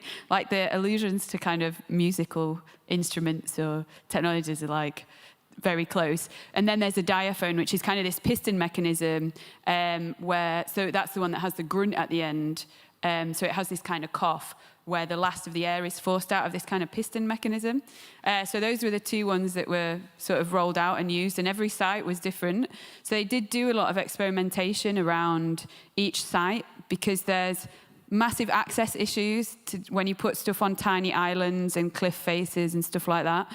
And you've got to get this engine there. And you've got, when they were installed, you had to get coal down there as well to fire up these engines. And the engines are actually like more dangerous for your hearing than the foghorns themselves, because they're this constant noise. It's a big steam engine. If you go to like country fairs and there's old enthusiasts with the like big chug chug chug chug chug chug sort of steam engines, it's those that make the compressed air that goes into the tanks, that goes into the foghorns. But yeah, they did do a lot of experimentation. They would some places they would put these kind of concrete baffles around the back of the horns to kind of deflect it out to sea and keep it away from the village. They would do these kind of tuning things where they decided the pressure based on the shape of this horn, and the shape of the horn was based on the landscape. So some places had two, if you had to cover an arc. Some places had like one that just sort of shoots right out to sea. And they would tune it so that they got a clean sound in terms of like regulating the pressure. So the pressure that you sounded it at, you wait till this volume, like till a sort of little dial gets up to whatever PSI, and then you can sound the horn. So they have like all these really characterful things. They're not just these kind of machines that you like stick one there and switch it on and it's all the same. They all have these like completely idiosyncratic things because of the place that they are located. So yeah, but in terms of the actual choosing that sound over other sounds, they did all these tests at the end of the 19th century, and they found that the weather it has such a lot of control or like effect on the way sound travels, particularly in an environment where you've got a lot of cliffs and water and temperature inversions and stuff like that, that they found that there was all these mad psychedelic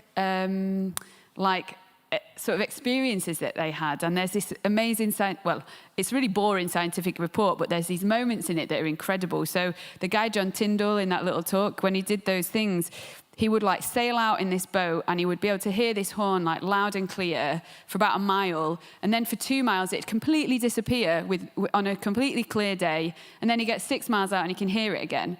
So, and there was ones where there seemed to be these kind of echoes coming from absolutely nowhere, this like blank spaces of air, basically. And it really confused them all. And they realized that they'd never be able to find anything that actually worked in the way they wanted to, which was to travel, I think it was 4 or 6 miles, which was the turning circle of a ship at the time. So you would hear it in time to like fucking turn around. And they realized that just wasn't possible, just because there is an inherent impossibility of ensuring sound will travel through weather, especially when fog is like a temperature inversion, right? So that distorts sound. So they just kind of defaulted to this thing, which was just like, oh, well, which one's the loudest then? Which one is just the loudest? We've just got to do that one. That's the only option. So there's something in the foghorn itself, which is like this, it's almost this kind of giant folly anyway. Like they're really expensive. They use fossil fuels and they take loads of maintenance, like more than a lighthouse really. And they weren't even switched on all the time. Like a lighthouse is on every night, a foghorn's on, well, however many days a year, depending on where you were. But so there's this something right in the core of them that they are this like 19th century extravagance, you know, which I feel completely captivated by. I'm not sure if that answered your question at all, but yeah. So yeah, one more because I blabbered on about that. Hey, thanks for the talk. It was really interesting. I was wondering if you've thought about or written about the relationship between the foghorn and other sort of periodic, I don't really know what it's like, civic sounds in that like affect like people in well, not urban areas but villages. I'm thinking particularly religious ones like bells, like church bells and the call to prayer. Yeah. And things like that, just like things that are around, like sounds that are periodic, that are around people, around, like, in their lives as they grow up, and the relationship between where the foghorn sits. Yeah, and, like, other ones. yeah, quite a lot actually, because a lot of the research became about this idea of it's like an R. Murray Schafer idea of a sound mark, which is like a landmark but in sound. And I was walking to the talk today, and the little trumpet player in the square here, who plays, is it every hour, and sticks a little trumpet out of the church and like plays a little song. Like that is a sound mark of Krakow, you know. That is a sound that you associate with this place that is unique to this place. And so foghorns all had these characters. So they're the kind of these sound marks of those areas. And like you're talking about Weymouth, so the sounds that you were hearing there coming in from the sea were the sound marks of that place. And I got quite interested in what that means in terms of how we as individuals become attached to places via these sounds, and then what that means for kind of heritage and preservation, because obviously a lot of those sounds are to do with technology. So you think about perhaps like a metro system or a tram system in a city, like the sounds of those change over time. And I went to San Francisco for the book, and there's an interesting detail to do with it in terms of, so they have the trams in San Francisco, and the really old ones like have these quite distinctive sort of bell sounds as they travel up the hill. But the electric ones, they have a imitation bell sound. You know, they've replicated that. So and I think there's instances where those sounds in our environment have, at some point, somebody's thought about it and replicated them and maintained this sort of thread of memory and the way they become preserved, and they keep us connected to that place. You know, when you go back to it, you sort of may feel at home or may feel like you're reconnecting to a place because you hear this sound that you associate with it. Like one of my mum's friends wrote me this beautiful letter about, he lived in this really, really old mill house like in the northwest of England, and it's like 16th century or something, and it's got these really old latches on all the doors.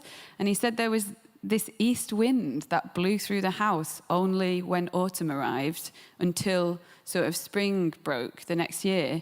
And he would think of this as like the spirit of his house, and he would say hello to it and welcome it back every autumn. And then it would depart, and he knew that summer was on the way. And I thought it was really beautiful, that idea of such a, you know, it doesn't have to be a big siren to give you this idea of sort of connection to something, you know, be it a religion or a place or a person or a home.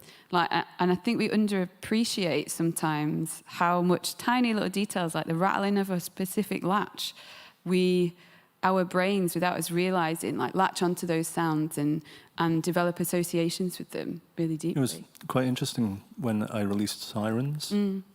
That, two or three of the most interesting messages I've ever received ended up being from doctors who'd heard the record and put these really personalized messages that they said, look, almost quite similar responses, which they said, look, we'd never heard music like this that can in some way conjure the place and time and that feeling of terror in that circumstance. And it was really touching, actually. And also I ended up getting mails from other parents who had had really traumatic experiences.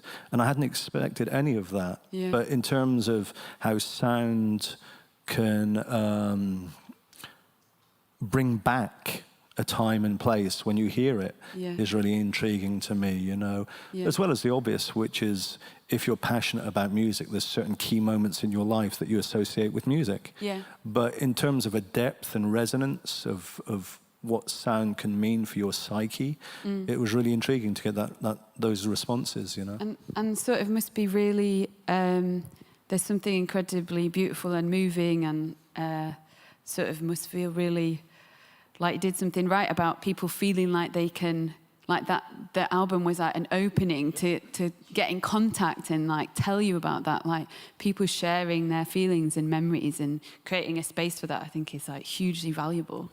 Yeah. I mean, like I said, it was totally unexpected to get those responses. And also to make the album was really quite harrowing because I had to put myself back because I decided to make a narrative of personal horror, actually, you know, and having to go back into your... Because I learned so much about myself. You know, there was times I was literally on my knees crying my eyes out whilst they were drilling a hole in our son's head, you know, and just having to remember and recall those circumstances and then put a soundtrack to it. It sounds sort of trite almost to do that, but I went so deep in how I made the music sound to try and you know, accommodate those feelings of that time and those emotions, and to have people respond in a way that it touched them in the same manner was just incredible, you know, like incredible. And that's the kind of like hopeful thing that I think is good to hold on to at the end of it, as like sound's power in that way, you know, to do something and help something. But yeah, I think we have to stop. I think so the lights go off. But thank you to everyone for your questions, and massive thanks to Kevin, Richard, Martin. You're playing tonight? Tomorrow? Tonight. I'm not sure what time, but it is tonight. I think it's midnight. I'm not going to remember the programme. But it's tonight, and it's going to be really good. I'm really looking forward to it. So thanks to everyone for joining here, and thanks to everyone online. It's really nice to have you.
I'm live. Okay, there's a little bit. Oh, great. The echo has gone. Hi, Anaya. I can see you. I'm in my TV studio here. Can you hear me? Louise. So, yeah, welcome to Anaya Lockwood, who's on all these screens around me, which is a wonderful place to be, surrounded by Anaya. So just to give you an incredibly short introduction of Anaya's very long career. So Anaya Lockwood's been composing and making work since the 1960s, and she's known for her exploration of natural acoustic sounds and the sounds of our environment. So this includes glass compositions through to a big series on recording rivers from their source to their mouth, into many works for various instruments, including prepared piano and other ones. So today we're going to talk about I think we're going to talk about the piano burning, which is the sort of closing ceremony of Unsound this year. And we're going to talk for about half an hour, 40 minutes, and then we're going to have a chance to have some questions from the room. So, and we'll kind of have a microphone that'll go around. So please bring your questions to us. So, hi, Anaya. I'm looking at you through a screen here. This is it's incredibly Jen. Futuristic. It sounds it. So the closing performance of the festival is a piano burning. So for anyone who hasn't heard of the piano transplants, could you tell us about that series and where it started? It started in a low period in my compositional life when I really was uninspired and had a little upright piano in a flat in London. And it occurred to me that Cage had never been able to take prepared piano to its ultimate lengths because, of course, the piano always has to be restored at the end of a performance, but that I could permanently prepare that little piano. So I started playing with it and had a lot of fun with it. It ended up in Goldsmiths many years later. That was actually the first piano transplant. And then I was talking about a possible performance called Heat with Richard Alston, the British choreographer, which we never really did. But in preparing for that and thinking about it, I started recording Fire in as many different sorts of circumstances and locations as I could devise. And none of my recordings worked for me. And then Bob Cobbing was running a festival on the Chelsea Embankment, and Bob Cobbing, a sound poet, and invited me to participate. And it occurred to me that a defunct piano, a piano beyond repair, might conceivably make amazing sounds while burning, not least from strings popping. So we imported a couple of totally decrepit, irreparable pianos and set them up in a sort of what might have been a bomb site that hadn't been reconstructed, perhaps. It was perfect. It was totally safe. And put an old mic in the base of one of the uprights in the afternoon and ran the cable out to a little Uher tape recorder, having wrapped it with asbestos. All these things being completely impossible these days, of course, yeah. Almost all of them.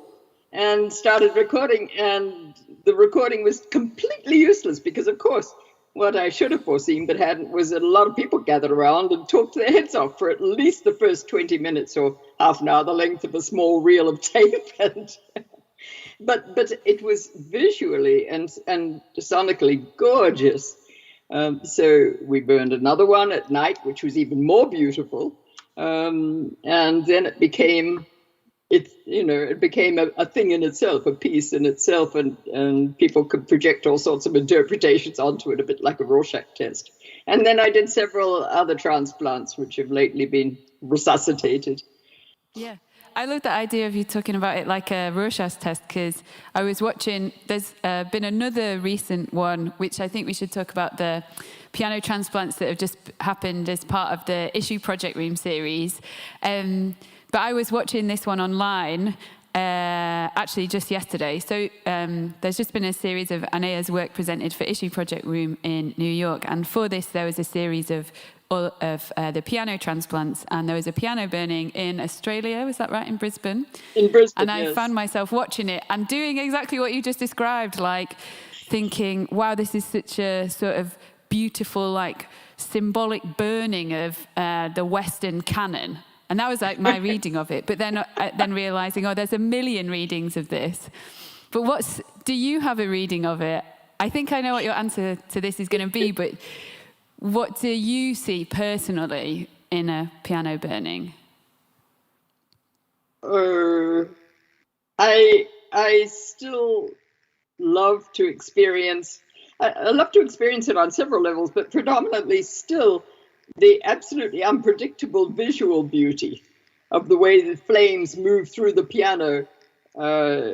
In fact, Vanessa Tomlinson, who was playing that piano with what I call real courage in Brisbane, and stayed at it far longer than I would have dared. I was yelling at her on my screen, "Get out!"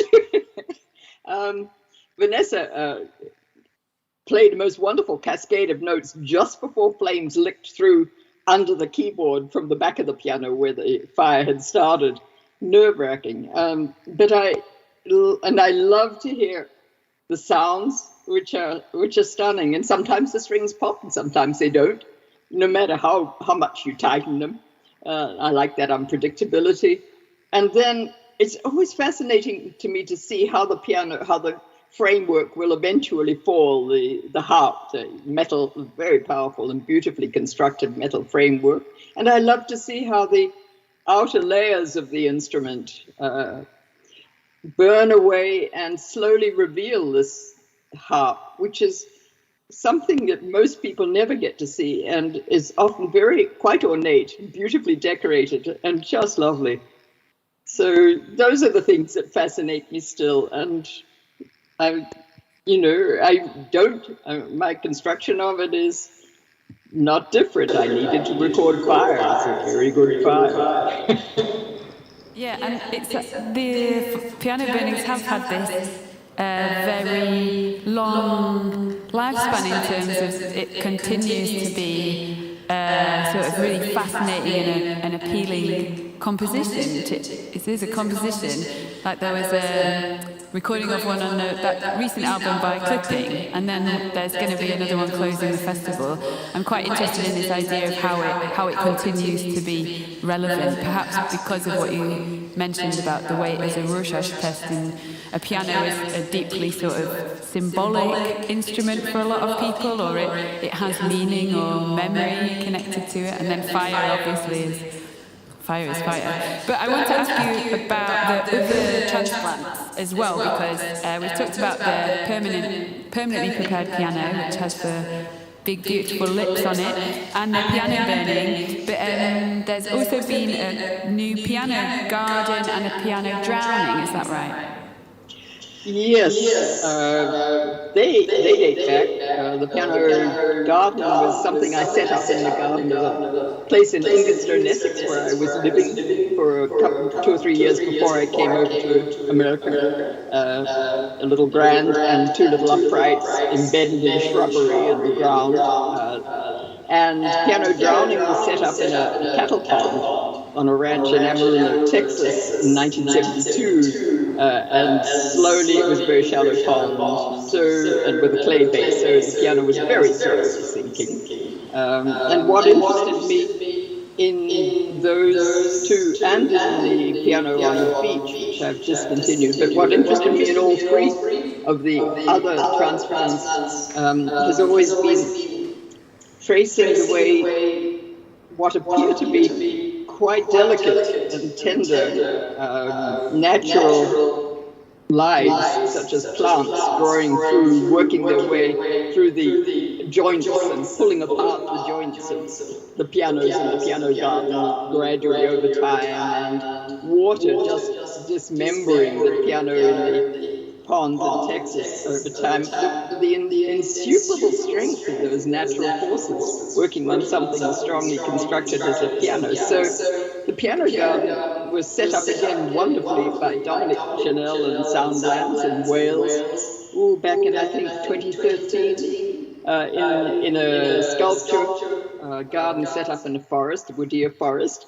with a camera trained on it, which would occasionally capture a fox or a child or a curious passerby, and it looks better and better and better as it matures, so to speak. And now set up at Carramore, near me in Westchester, an arts presentation presenter, where it is slowly changing, aided by kids coming and playing on it and so on. And piano drowning, Dominic again set it up in a lovely pond in Wales, bordering fields and so on. So far, the piano is about a third of the water comes about a third of the way up this upright.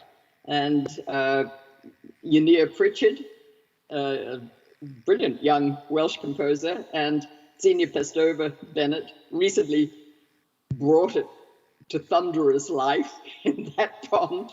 Wonderful performance of a piece by Ynir. I'm really happy. I love that piece. So happy to see these transplants coming back to life. The piano drowning, that's only the second iteration of the piano drowning. It's got a long life ahead of it in that pond, I think. Yeah, definitely a lot of life in it. And I think that's really key to these performances and sort of these almost like they're sort of durational compositions. And I wonder if you can speak to the idea of time, and if that's how integral that is to you as a composer and thinking about the way they exist in time, and if you see those as compositions through time or as different sort of installation altogether. Absolutely, I see them as compositions through time. Yes, going through all sorts of subtle changes. Initially, of course, you look for the changes in the sound, but you can always, and the keys, of course, the hammers are some of the first things to disentangle themselves from their mechanism, as it were. But you can always get sound from a piano, no matter in what condition. It's absolute treasure hold of sound. So the sounds change over time. The sorts of sounds you can draw out of the instrument change over time. The shape of the instrument changes. It becomes part of its environment, which I love to watch. That's beautiful. It doesn't entirely disintegrate. It sort of transforms and becomes totally appropriate to the environment. They're definitely long-term pieces. But it occurs to me that, yeah, go on. Is that a very sort of important and meaningful thing to you in terms of your work, in the way that the sounds of, in this case, the piano, become a part of the natural environment? Oh, yes. I think a lot of my work with the natural environment is focused on how do I really recognize how much a part of it I am? How do I recognize how I'm not separate from it? How do I really take that into my bones and my nerves and act accordingly?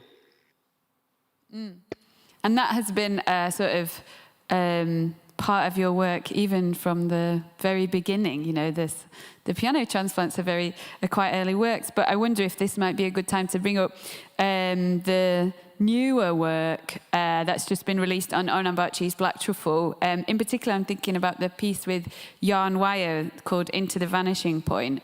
And there is a particular environmental prompt for this piece that you have composed with Jan Wire. So can you tell us about that? Oh, sure. Let me start by saying that working with Jan Wire has been one of the great experiences of my composing life, along with working with Nate Woolley on the other piece on that record, Becoming Air. These two pieces are totally co-composed. I was not a composer, they were not performers, so to speak. We composed those pieces together, and it's been a wonderful experience to do that, to work that way.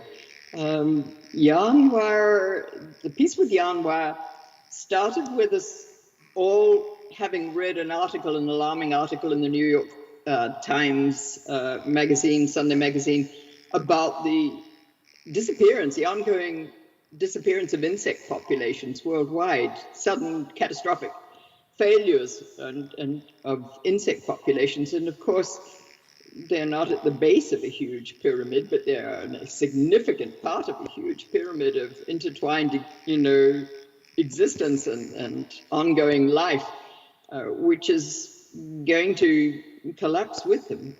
And all of us being equally alarmed, then I brought a sort of basic possible framework, a sort of narrative framework with me to our first couple of rehearsals together, and we messed around with it, chopped it, cut it up, rearranged it, and used that to guide the rest of our sessions together, and together created a vocabulary of sounds which could be used for the piece, and shapes which we wanted to embed in it. This all sounds a little diffused, but to be more specific, I asked each player to bring with them a little cluster of sounds which they love to work with, very soft sounds which they love to work with. And we took it from there. And it's been a total joy. We're about to work more on it, in fact. I think that origin for that piece was, I found as a listener, I found very suggestible, because it meant that some of those percussive sounds, I was hearing them as kind of mandibles and sort of exoskeletons and things like that. And I read other reviewers who didn't hear that in it at all, which I think really interesting, the way that sort of these conceptual ideas can filter through. But I'm also interested in how that relates to your experiences, actually, as someone who's spent a lot of their professional life recording the natural world, and if you have actually heard on an individual level the depletion of insect populations in anywhere that you visited or record regularly. I wonder. What I'm noting now in my home environment is a depletion of bird populations. I think it's real, what I'm noticing. I think it's not seasonal. And along with that goes insect. I mean, it's intertwined with depletion of insect populations, although I confess I find what we call colloquially stink bugs, which because they smell terrible when you kill them, which is a good reason not to kill them. They're all over the place, but there's less of a variety of insects around my house now than there used to be, and it wouldn't, the idea comes before the practice, perhaps. I was alarmed about this situation with insect populations before we started working together, but having worked together on what we finally realized is a piece of mourning, Yarnwire and myself, I now no longer just swat insects when I find them in the house. I find I have to go and rescue them and release them outside. There are not enough of you around. So it's affecting my daily life, which I think that seems sort of appropriate. That relates back to that idea of what you mentioned right at the start, and what we've talked about before, is the way that sound can be a mechanism for realizing your place in the natural world and increasing your awareness of that. I wonder if that relates to that as well. It's true. Practical action. Yes. But it was beautiful. So I want to ask you also about the other piece on that record, the Becoming Air with Nate Woolley, which I saw a long time ago at Cafe Otto when we programmed it there, and then to hear it on record again after not hearing it since that performance was I found a really moving experience, because it's such a very physical piece. So can you describe the process of composing that piece with Nate Woolley? Sure. We hadn't met before he commissioned it. And the commission took me by surprise because I've never, other than a very early trombone duet, I've never written for trumpet other than as a part of an ensemble composition. So since it took me by surprise and seemed a challenge, it seemed a very good thing to do. Besides, I knew he was a terrific musician. I didn't know so much about him as a composer. He is, of course, both the most interesting composer. So I did with Nate what I usually do in writing for a particular performer. I went to his place and asked him what sounds he was exploring right then. And they were wonderful sounds. And that first meeting, we discovered that we both had much in common in the way we approach sound and view it. And that both of us are fascinated by creating sounds which then sort of slip your mechanical control, so to speak, and move in surprising directions and unroll in wonderful ways. So that became a core part of the piece. And from then on, I did as I did with Jan Waar. I took a sort of sketched out a possible structure, moving from one range of sounds and type of sounds into another, each evolving out of the previous array of sounds, until we reach a point of intense feedback. Because I love what Nate does with feedback. I mean, it can be used so beautifully and magnetically and magisterially, or it can be, just a cliche. But the way Nate controls and creates with feedback is really stunning. So it moves into this flat out sequence of feedback, and then you talk about how physical the piece is, and then it ends with Nate slowly. His circular breathing control is wonderful. Circular breathing, and very slowly on the tone with which the piece began, in fact, raising the bell of the instrument up to the ceiling of the performing space. And we premiered it and rehearsed it in a very, very echoic space, Issue Project Room space in Brooklyn. So we were playing with the acoustics of that space. He raises the bell up, and he is still projecting this wonderful long tone. And if you can imagine yourself stretching your neck and throat with your head tilted up to the ceiling and still singing, then you have some idea of what a physical challenge that is. And it's lovely because he always, of course, does it, but how it comes out, how it's shaped is unpredictable and different each time, and fascinates both of us to see what happens. Yeah, I think there's a couple of things I want to pick up on that, actually. One of the things that I find so joyful about your work and talking to you about your work is the openness you have to the sort of unpredictability in sound, and also openness to the way other people will sort of play with or encounter installations like the piano transplant. So in that way, I wonder, as perhaps a leading question, is whether you consider your composition as a listening practice. And of course, like, I know you had a long association with Pauline Oliveros and other people working in the kind of deep listening area, but do you consider your composition to be a sort of listening practice?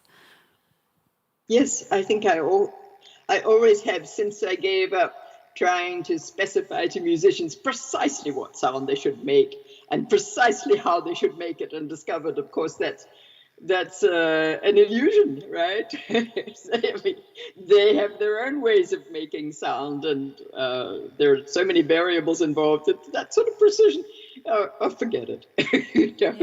Ever since then, it's been listening practice. Yes, indeed. But I've never labeled it. I don't want to interrupt you, actually.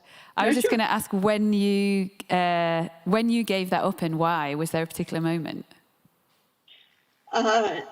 Yes, really. I had been studying with Gottfried Michael Koenig in Germany, who's a wonderful teacher, and making a small piece for making a setting of Kafka parables for baritone and small ensemble. And because timbre has always been my big love, I was creating all sorts of possible timbre combinations, and it was performed in London by superb performers who could realize the most intricate scores, and still the sounds were not the sounds I had imagined. And I stepped back a bit and realized that my way of thinking about organizing sound and giving them to live hands and minds was off kilter. And then I shifted into glass, and glass taught me to really listen, and taught me and inculcated this love of unpredictability. A piece of glass always becomes unpredictable at a certain point when its energy intensifies enough. And from then on, never went back to refined, specific, composing of scores. To my relief, it was a good shift. So yes, my work has been a listening practice ever since I started working with glass. It was the great teacher. And then Pauline and I met, had a lot in common, started exchanging ideas and so on. And Pauline introduced me to Ruth, who transformed my life. Ruth Anderson, the composer, whom you have beautifully reintroduced to people, whose work you've beautifully reintroduced with here. And everything shifted. Yeah, that's a perfect time to talk about Ruth and your work and life, actually, because there is a release coming on Adrian Rue's label. Is that right? I'm not sure if there's any information about it yet, but I think we can probably talk about it. We should talk about it because everyone should know about it. So can you tell in your own words about these two incredibly beautiful, intimate pieces that are on this record, the For Ruth and Conversations, and how they relate to each other? Sure. When we first met, Ruth was on sabbatical, which is why I ended up in America to begin with, in New York. I was her sabbatical replacement. She was in New England. She'd rented a little cottage. She was chopping wood and making pieces. So editing wood and editing sound at the same time, it occurs to me. Something in common there. And I was in New York, of course, working in her studio, teaching her courses and so on. And we fell in love very fast after our first meetings. And I would go off to New Hampshire every weekend I possibly could, and just that became a sort of home for me. In between times, we called each other on the phone, sometimes as much as twice a day, of course, as one does, right?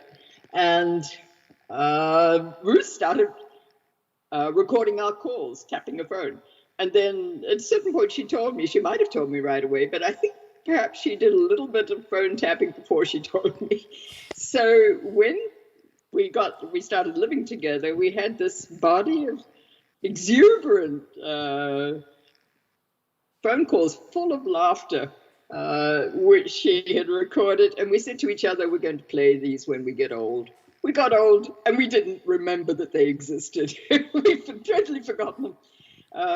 And after Ruth died, I started assembling her archive and rediscovered the phone calls on cassette. And sent them to Maggie Payne to see who's magnificent at everything, including recovering sound, what she could do with them.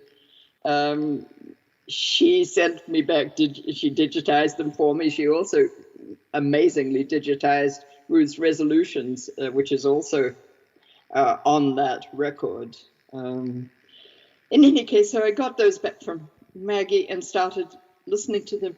And the one imperative after she died, other than assembling the archive in a way which would enable it to live, so to speak, was to go back to that little village in New Hampshire and do field recording in the environments where we'd hung out, where we'd gone swimming in the afternoons, rafting on the ponds and so on. And she had, in that initial year, she had made a piece out of these phone calls, precisely what she had in mind. One of her super fast, super clean editing pieces, like State of the Union message. which she called Conversations. And it's hilarious. The whole middle of the piece, which is quite extended, is just us laughing back and forth with other segments of little fragments of conversation in the first part and the third part, interwoven with what sounds like an old, just out of tune, sufficiently out of tune barroom piano playing pop songs from the early 30s and late 20s, which she would have grown up with. She was born in 28. Songs from her childhood, Oh You Beautiful Doll, and Won't You Come Home, Bill Bailey, and one other, which she just loved. She'd found an old recording of these, just the right sort of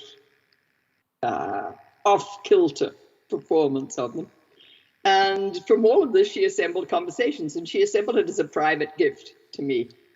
The next year I went to New Zealand to see my mother. I took it with me, so I would have her with me in that form, and just played it so often. Came back, and we forgot about those tapes, as I said. Then when she died, and I rediscovered them, and I needed to be back in that initial space of our first year together, then I put together For Ruth, which is a response to her Conversations, taking longer passages from the phone calls and interweaving them into that sonic environment, that acoustic environment. It was an absolutely necessary embedding myself back in that world, Very helpful to do, and it answers her Conversations. She never would have expected Conversations to come out, incidentally. I wonder if there's I want to ask you, so those two pieces, they're so beautiful, and there's such a lot of closeness in them, and this gorgeous sense of the contentment, especially in the, like you're saying, the sections of Conversations that are the both of you in non-verbal ways, sort of expressing this love and affection through these kind of really contented sighs. It's such a beautiful, intimate listen. But I wondered if, and you said like making For Ruth felt like a very necessary part of the process. But I wonder if there was ever a question of, for you, about whether you had to think about whether you actually wanted to release it or not, or whether it was kind of for you and Ruth. I think I don't remember thinking that through. I think I assumed it was commissioned. I mean, there was no question of releasing it. Of course, it was going to be released. Counterflows, Alistair and Fielding's wonderful festival in Glasgow. Counterflows commissioned the piece, so it was going to be released online through their aegis, which I was most grateful for. And they were entirely they loved the idea of releasing Ruth's Conversations along with For Ruth, so that the two bookend pieces bookending our lives together were heard in relation to each other. And along with that, yes, I wanted them to come out on a recording in a more permanent form. So it all sort of just flowed naturally, thanks to Alistair and Fielding. I mean, I would have made the piece anyway. I'd already started it when they both approached me with this idea. But it was wonderful that they wanted it and wanted to present it as they did. They presented the two pieces beautifully. I was grateful, most grateful. I'm very grateful as well. Like I can't remember being quite so. I don't know if it's because I have somewhat of a personal connection to these recordings, but find them deep, like really incredibly moving and very, very emotional. In they're not particularly sentimental pieces, but they contain something which I find very moving. I do urge everyone to have a look at them online. But maybe when we're talking about Ruth and Pauline and things, the other series that's still, I think it's still ongoing, is the reinterpretations of women's work. This series is still going on, I think, isn't it? Because it's over a long period. But Women's Work was the publication of compositions and pieces by women that was republished by Primary Information a couple of years ago. But it's an incredibly important publication, I think. So, yeah, can you tell us in your own words what it is and how it came about?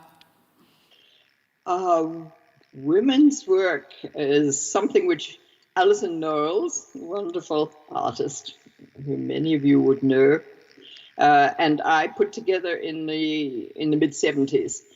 We were surrounded by vibrant women artists in many media. Alison knew many people, as she always does. And I was beginning to encounter women artists in the States whose work I had caught, but whom I hadn't known before.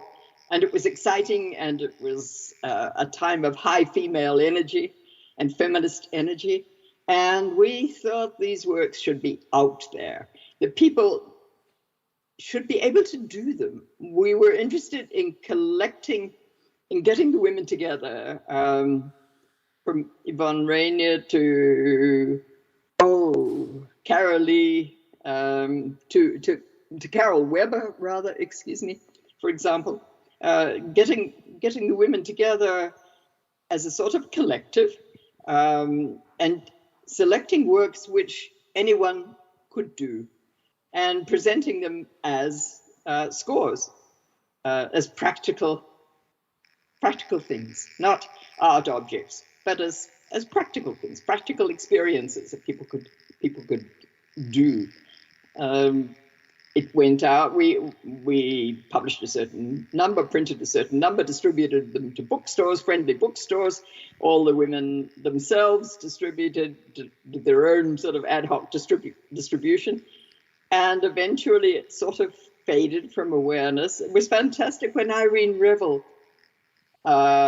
rediscovered it, and James Hoffman put out this perfect facsimile edition. And then just, let's see, on Wednesday night just past, Issue Project Room, having commissioned responses to all the pieces or almost all the pieces in Women's Work, continued to do this and commissioned a response to Ruth's text piece, Silent Sound, which is in the second issue of Women's Work, from Savannah Harris, who's a stunning composer-performer. She works with drum set, but in a way I haven't heard before, with a beautiful sensitivity. So on Wednesday night, Savannah premiered her with a piece titled Within a Sound Truth, her response to Ruth's Silent Sound. And it was a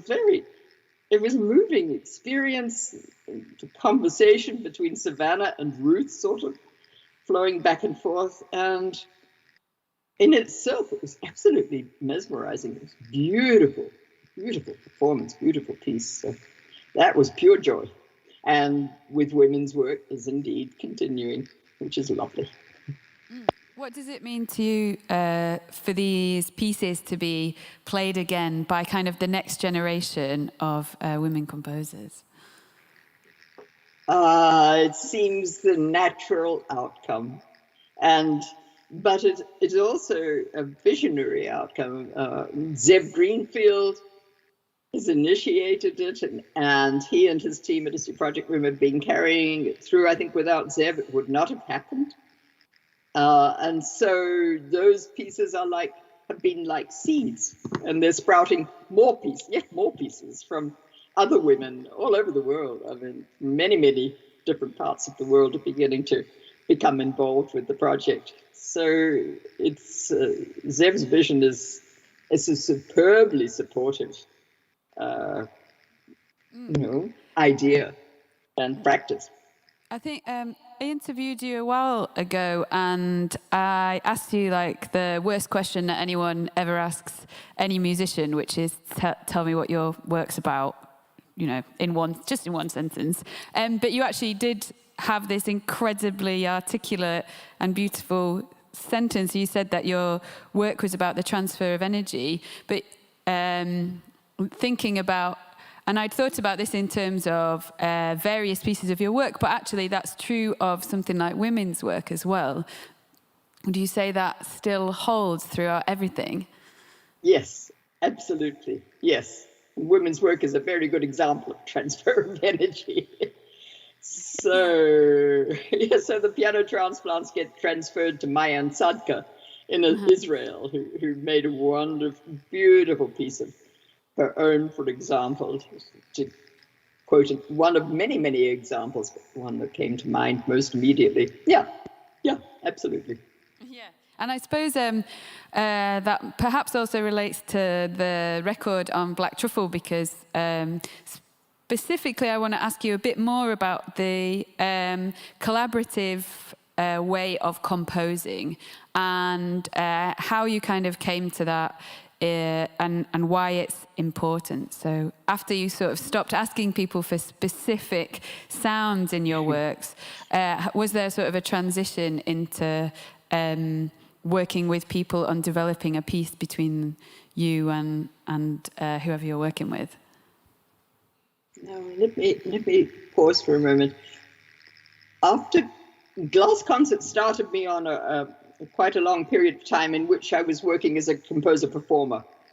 I liked performing, and I could earn more, frankly, as a composer-performer doing gigs than I could simply as a composer living from royalties and commissions. So, but it was fun. I love performing. So for a long time I was doing my own devising pieces which I could perform. And then instrumentalists started asking me for pieces, and specifically, and wonderfully, Thomas Buckner, the baritone, asked me for a piece in the late 80s. His was one of the first requests for a piece outside my little realm of composer-performer scenario, that scenario. And I was fascinated by Tom's extended vocal techniques, his use of extended vocal techniques of his own devising. His attitude towards music is so beautifully open, completely open. And we dived into it together and co-composed Duende, in which Tom created a vocabulary of his EVT sounds and kept devising new ones. And I created an electroacoustic environment with which to surround his voice. And it was such a satisfying experience. And from then on, every now and then I would, when somebody asked me for a piece, unless they specifically wanted a score pre-composed placed in their hands, I took this approach. I think, but the origin of the approach was an idea that struck me fairly early on, that performers have such superb ideas and ways of working with sound, and are in themselves such powerfully interesting people, that why would you not want to make an area in which was completely open to the personality and proclivities and loves of the performer, so that you acknowledge how much of a piece comes from the performer's being and spirit. How pieces, we don't just put pieces in performers' hands and say do this, do that, and it's our piece. You're the channel through which it comes into existence. It's a very collaborative process, and why not let that run? Why not run with that fully? The way people working in jazz always have. Yeah. Do you think of that in terms of being because there is a way of reading that which is quite political in terms of it's anti-hierarchical in terms of like composer performer, and perhaps do you ever think of that as part of a sort of feminist practice, or is it more about the sound, the putting the sound first? I don't think I don't think it's a real dichotomy, perhaps. Yes, I've sort of resisted a bit the idea of the dominant composer and the subordinate performer. Definitely, I mean that is unrealistic to my mind. It's totally unrealistic. It's not how things actually are. And as women, we've been pushing back against dominance and subordinate, status forever, right? It's feminist, yes, because it's part of our daily experience to some level or another. We've experienced it on and off through our lives. So, it just seems to be that's the terrain. That's the reality of the terrain that we're working with. And working with performers who you're recognizing as co-creators is pure joy. It's such a wonderful experience. It's such fun, and it's always fascinating. So, I think I have a really clear memory, and I think this relates to something that I also experience a lot with your work, which is this gorgeous sense of play and the joy in almost the not necessarily accidental, but your openness to the way sound can happen and unfold, and the way people listen, but also the way people perform it. And when we did your choir piece, Water and Memory at Cafe Otto, and there's certain prompts in it, but they don't dictate to the performers exactly how things should go. And I remember having quite a revelatory experience being part of that and seeing how other people in the choir were interpreting the piece and deciding to sort of speak at various times and thinking, I wonder if Anea is happy, or if she thinks that that's the right way to go. And then looking around and seeing you watching a rehearsal just with a massive smile on your face. And I wonder if you can speak to that idea of sort of joy and playfulness that seems to come through in all of your recordings, and which is transferred to me as well as a listener and audience member. Oh, Jen, thank you. Thank you so much. I sometimes find it amazing that audiences feel induced sometimes, perhaps in a program of string quartets, for example, which I vividly remember experiencing as a kid. Audiences feel induced to sit there totally solemnly, and the music, it can be Haydn, for example. He's a great idea. He's a great example. It's full of little jokes and quirky twists and giggles, so to speak. And we all sit there we used to sit there feeling that we have to be completely po-faced, right? Not move a muscle. As a child, you wouldn't dream of turning a page in the program, for example. And that seemed to me counter to the experience of music and sound. The music is full of play. So why would you not want to work off of that? And we do. We just need to recognize that we do that all the time. I think also there's something beautiful about the way your pieces invite that in the audience. So I've noticed in a lot of them that people do feel able and invited to, go and sort of touch something, or have a go at playing it, or go and have their own personal way of encountering these sounds and your music and compositions, which I think is maybe seems obvious to you or very natural to you as a composer, but which I think is an extremely precious quality in it, which I enjoy a lot. It's not just me, I should say. It's very much part of our acoustic culture, for example, by now.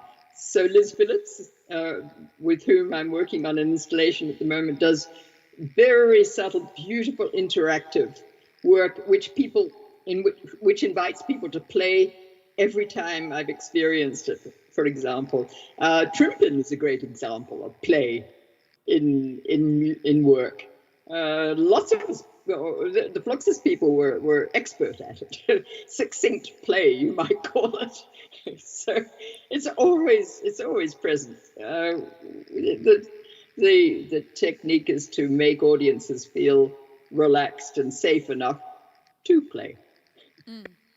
Yeah, on that note, I wonder if I'm really keen to get some questions from the audience, but I wonder if there's any advice you have to younger or aspiring composers about the sort of principles that have meant a lot to you, or the things that you have learned along the way, I suppose.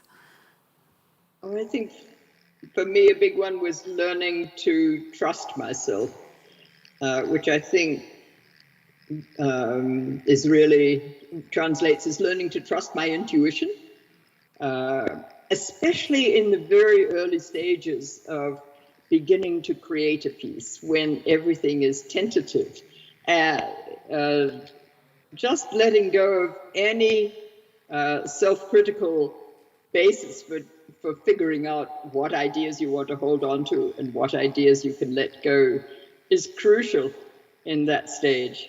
And the other thing I used to do, which turned out to be which was always a lot of fun, was that I would go with my most extreme ideas, because they would take me into new territory where I could really explore. So take risks. Yeah, it's a good. Yeah. I think that's true. I find that true of writing as well, for sure. And it's very easy to doubt yourself. But I want to make sure we have time for some questions, because I think people might have. Yes, we have a hand up. There's a microphone, so I think you should be able to hear them, Anaya. This is quite a personal question, which maybe is not of interest to anyone else in the room, but I don't think I'll have another chance to ask it. I actually grew up in Ingatstone in Essex, and I found out about the Piano Garden after reading, I think, Jennifer's article. Yes, so just to give a bit of context, the first piano garden was in Ingatestone in Essex in England, which is where Anaya lived for some time. And yes, continue. And I grew up there. My family house is there, still, my parents' house. And I went back this summer and I'd read this article and I thought, I'm going to see if I can find this piano, because my family house is actually opposite Station Lane, where I think the piano garden was. And obviously I can't see it, I couldn't find it. And I want to know, is it still there? Did it get moved? Did it get taken down? Do you know what happened to it? Yes, which I somewhat mourn. I took off for the States in '73, having been a tenant at the Human House in Ingatstone for several years at that point, and having let the front garden become a little bit unkempt, I'm sure. And pretty much as soon as I left, Mrs. Human decided she really wanted to restore the garden to its usual, proportions, let's say, and the pianos were removed. So when Dominic Chanel decided to recreate Piano Garden in northern Wales, I was overjoyed. I really wanted to see that process continue through the years. But the pianos in Ingatstone disappeared.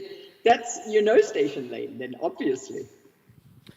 Yeah, I've never even seen any photos of it. I'd be interested to see. I don't know if there are any which exist. I had a little bit of a look, but it'd be interesting to see if there are photos of what it was.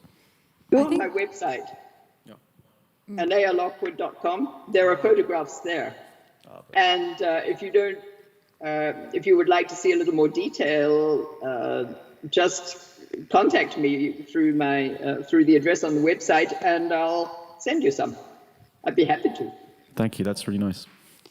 Also, there is the Welsh piano garden that exists now. Yeah. You can go and see that, and I think I mentioned it right at the start, but Issue Project Rooms sort of did a stream this week of all of the of a bunch of different piano transplants, and there's recordings and photographs from the Welsh garden. That's right, isn't it? Yes, that's right. Yeah. It looks beautiful. It looks just the way I'd always imagined a piano garden might look over time. Yeah, it's beautiful. I think, so you can take a trip to the Welsh one and go and have a look at that. But yeah, that's interesting. Yeah. Does anyone else have any questions for Anaya?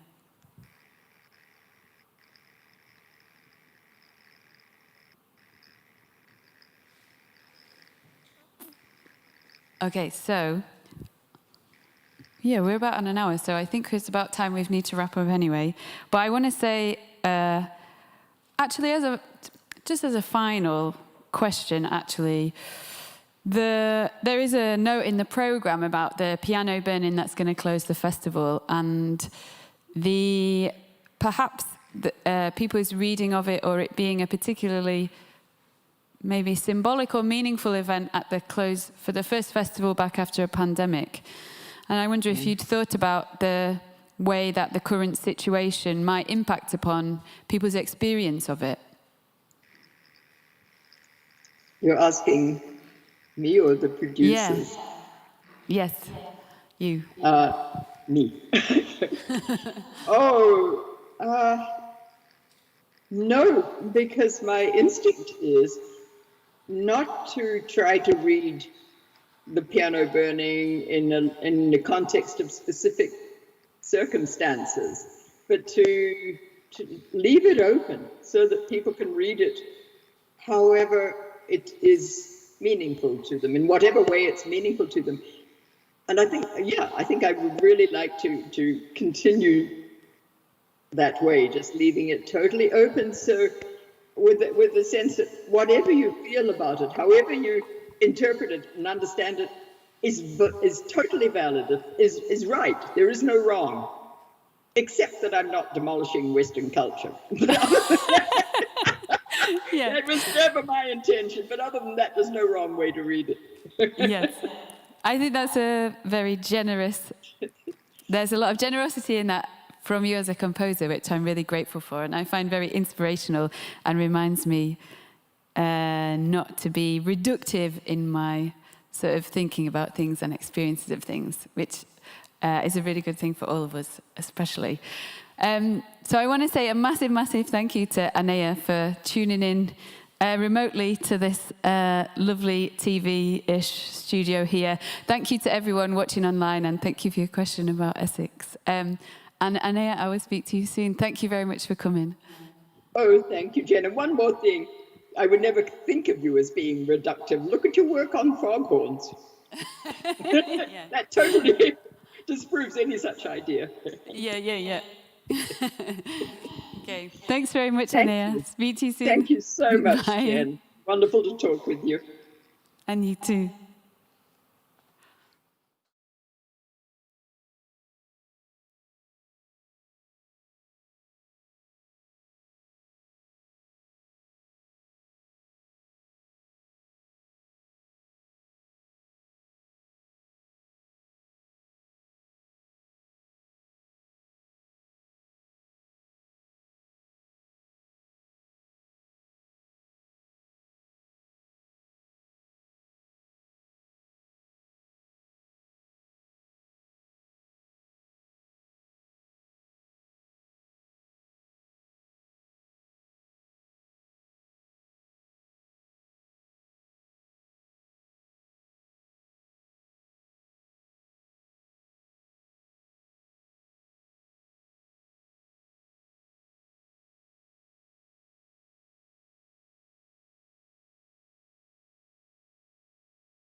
Hi, my name's John Doran. I write about music, and the name of this presentation is called Salford Psychic City. It was such a massive pain in the arse to sort out this PowerPoint presentation that I'm going to have to insist that you pretend that you enjoy it, even if you don't. I really actually wish I'd just learned about NFTs and talked about them instead. I'm hoping to be done in about 45 minutes, and if there's anyone still left awake in the room at the end of it, I'll be happy to take questions or join in any kind of debate.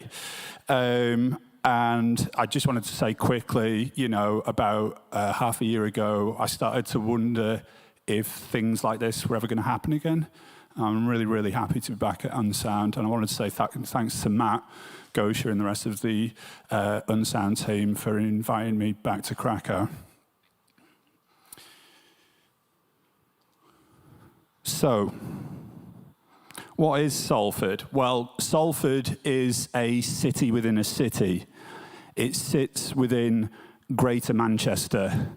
But where exactly is it?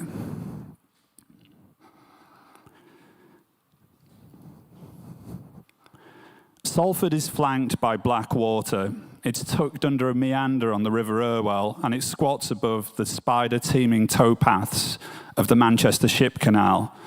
It's hemmed in on one side by satanic mills, satanic warehouse spaces, now converted into satanic live-work apartments.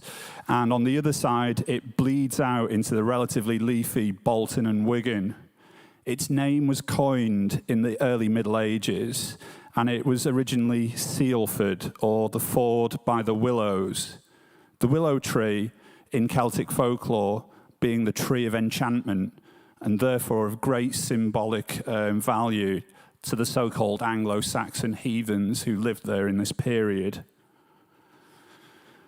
But despite the etymology, Salford isn't really what most people would think of as a magical place.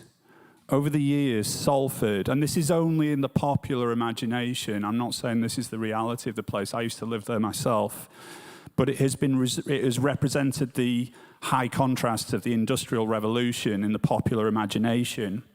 A thriving factory town one century, a place of great economic deprivation and gang violence the next, and more recently, the Salford Quays redevelopment, including the newly minted Salford Media City, and the never-stopping peristaltic push of gentrification haven't exactly granted the even Greater Manchester, taken as a unitary whole, doesn't strike one as being a particularly metaphysical place compared to cities such as Leeds or Liverpool, and certainly it doesn't possess the psychic resonance of nearby Pendle Hill. This isn't to say that there haven't been a complete absence of occult occurrences in Manchester. Alex Sanders was born in Birkenhead in 1926, but moved to Old Trafford during the 60s, during which time he established himself, somewhat laughably, as Britain's king of the witches. He established Alexandrian Wicca, and for better or worse, he made the neo-pagan religion front-page news, along with his wife, Maxine Sanders, who today is considered much more important in the study of 20th century witchcraft. He ensured the idea of witchcraft was modernized and popularized. The couple dropped the minimum age for joining a coven to 18, thus leading to a huge leap in numbers of recruits and the number of covens. According to The Triumph of the Moon by Ronald Hutton, the standard history of 20th century witchcraft, this move provided him with an exceptionally good-looking pool of witches upon which to draw for press photographers. His covens were available for portrayal in ritual, both nude and robed. And by 1967, pictures of them were becoming the standard public image of witchcraft in action. Again, this achievement was part of a broader trend whereby English northern cities at this time became powerhouses of national youth culture. What Liverpool was to music in the 60s, Manchester was to Wicca and pagan.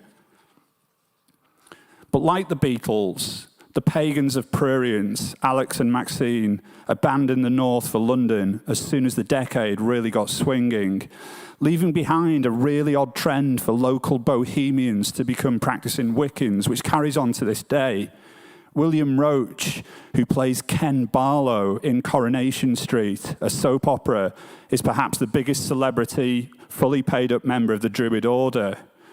But Alex Sanders is considered little more than a colourful charlatan, and by most a joke, really. And we need to dig a little bit further to find actually any weird history of note. The people who want you to visit the Grade 1 listed Ordsall Hall are keen to promote it as one of the most haunted buildings in the northwest of England, and the renown of the White Lady of Salford, it stretches across Manchester at least. This phantasm is, by some accounts, the bereft energy signature left by one of Queen Elizabeth's maids of honour, Margaret Radcliffe, who died at the age of just 24 in 1599, and can sometimes be spotted late at night, moving restlessly around the Star Chamber or the Great Hall. It seemed she starved herself to death after her brother, a soldier, died in Ireland. But it also has been suggested since that it was linked to a row she had with another noblewoman over a potential suitor. But all cities and towns have their unhappy ghosts, and there's nothing unusual about Salford in this respect.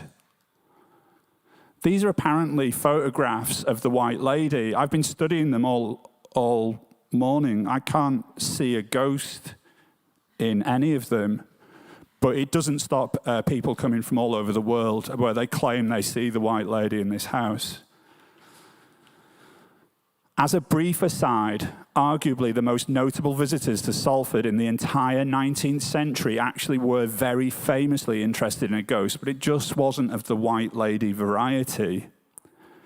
In 1842, the hot-headed German radical Friedrich Engels was packed off to work in the family cotton mill in Salford in order to curb his anti-authority, rabble-rousing tendencies.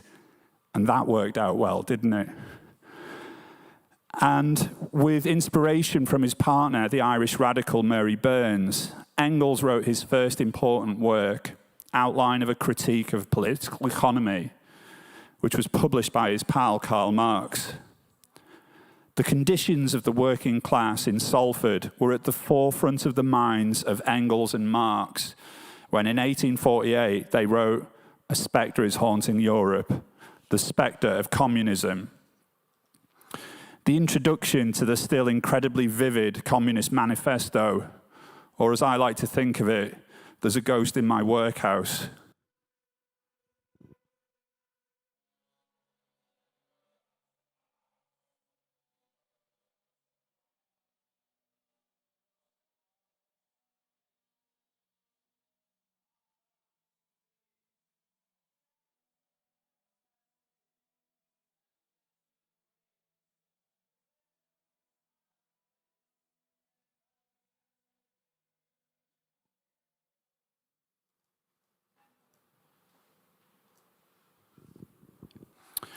Another of Queen Elizabeth's trusted inner circle was astronomer, mathematician, occultist, and spy John Dee, who believed firmly in a sixth sense, which could be accessed via dreams and visions, which in turn could be precipitated by the use of the divining rod or the pendulum. A practice which he had to assure people was a natural science rather than witchcraft. And it's likely he only got away with such public inquiries because he had the protection of the Queen. Dee's imaginative and ambitious practice and ever-growing eccentricity as he aged earned him a lot of enemies. And this really was a period of time when you didn't want people to think of you as either a witch or a Satanist. In the 1580s, he sought to use a scryer, or a crystal gazer, in order to commune with angels. He believed that man had the power of divine communication with angels. He thought they could be talked to using the language of mathematics. And his goal was very high-minded. It was to bring about a global and unified religion, essentially world peace via enlightenment. As Brian Inglis' Natural and Supernatural, A History of the Paranormal states, in the 1580s, Dee began to experiment with different techniques. I had sight offered me in crystal, he noted in his diary, and I saw. He did not, however, see very much. He was later to admit, I cannot see or scry. But what he saw was enough to fire him with the idea of employing somebody who could scry on his behalf. And he found Edward Kelly, who could communicate, or so he said, with the spirits and report what they told him in answer to Dee's questions. Kelly and Dee and their families hit the road in order to promote the idea of angelic communication. And they traveled across Central Europe, gaining audiences with Emperor Rudolf II of Prague and King Stephen Bathory of Poland in Neapolita's Castle, apologies for my pronunciation, which is just to the northeast of where we are now. While traveling through Bohemia, the 32-year-old Kelly told the 60-year-old Dee that the angel Uriel himself had ordered the pair to share all of their belongings, including their wives. John Dee's wife gave birth to a son 9 months later. Kelly stayed in Europe to become a successful alchemist to Rudolf II, while Dee returned to England to find his stately home, Mortlake, and his reputation in tatters. We have a tendency to look back at the 16th century and typify it as a time of science versus magic, but this isn't a difference that Dee or anyone else in that age would have recognized. Of course, what Dee thought he was doing was all at the cutting edge of unknown science. And in the case of Dee versus Kelly, to me, it's simply just another example of capitalism triumphing against magic. Queen Elizabeth appointed him to the warden of Christ College, Manchester, possibly as a punishment, maybe to keep him safely out of reach of his many enemies. As Charlotte Fell Smith's 1909 biography of John Dee makes clear, towards the end of the 1596, his tenure was marked by an episode which might have gone far towards clearing Dee's character from the aspersions still being cast upon him. Nowhere was superstition and belief in witchcraft more prevalent than in Lancashire. And in November and December of this year, he seems to have been applied to for advice as regards a woman and 7 children said to have become demonically possessed through the influence of one Hartley, a conjurer. But Dee didn't want anything to do with this case of mass possession, fearing, probably with good reason, that if he got involved, it would just attract more suspicion to himself from those who'd assumed he'd made a pact with Mephistopheles. A preacher called John Darrell exorcised the children, who miraculously became free of their demonic possession, although perhaps it had something to do with them being freed from the attentions of the conjurer, who was hung on the same day. Dee's library was of great interest to a lot of important people who lived in Lancashire, and many of his books on demonology, possession, and witchcraft were loaned by local magistrates who wished to punish those conversant with the supernatural, and by more enlightened people who spoke up in the defense of so-called witches.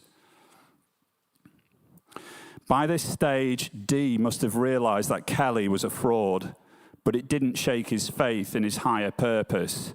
And though his life was beginning to collapse due to old age, debt, ill health, and pressures caused by the constant threat from those who despised him, he began to look for another scryer to work with.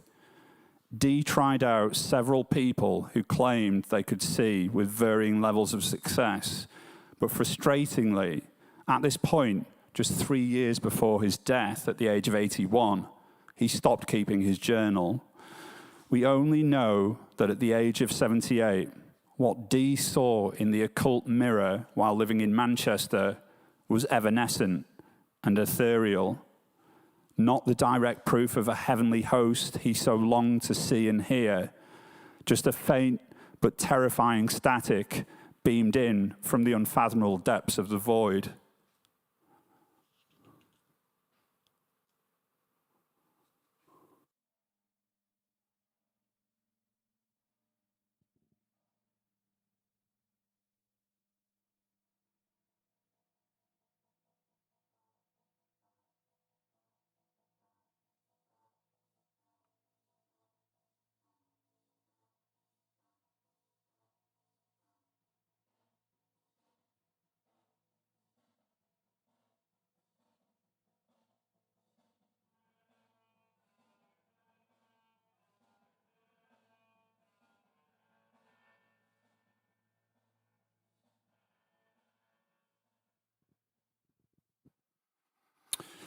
Much is made of the catalysing effect of the Sex Pistols playing the Manchester Free Hall in the June of 1976. And sure enough, a lot of musicians were in the audience that night, including future members of Joy Division, The Smiths, The Fall, Buzzcocks, and of course, Simply Red. In and of themselves, though, the Sex Pistols were simply the last colourful iteration of something really old and traditional. They were the end of the imperial period of classic rock. By foregrounding the role that the Sex Pistols played in the development of post-punk, we're kicking dirt over its actual radical roots. Less, for example, is made of the role played by the city's countercultural bookshop, House on the Borderland, named after the bizarre 1908 English horror novella by William Hope Hodgson. The shop was opened by author, artist, publisher, and provocateur David Britton in 1972. And it was the UK's first specialist science fiction shop outside of London. In '76, David Britton joined Michael Butterworth in founding Savoy Books, the UK's most notorious and most banned publishing imprint, whose offices would be raided more than 60 times by Manchester's obscene publications squad, eventually becoming the bête noire of Manchester's chief constable, James Anderton, ever immortalised to fans of indie rock as God's Cop, a song by the Happy Mondays, and even as the protagonist of The Fall's Hit the North. Britton's book, Lord Horror, published by Savoy in 1989, subsequently became the last book to be prosecuted under the Obscene Publications Act, landing him in jail. But more recent novels, including Motherfuckers, The Auschwitz of Oz in '96, and Baptized in the Blood of Millions, 2001, failed to attract the same official attention. But clearly, characters like Britton and Butterworth cast a tractor beam out to young people who were feeling monstrous or monstered by what they were experiencing around them. The shop was a regular hangout for Joy Division's Ian Curtis and Stephen Morris prior to them meeting one another. And apologies to any pedants paying attention, Joy Division were 50% from Macclesfield, but I think I'm going to claim them as spiritually a Salfordian band.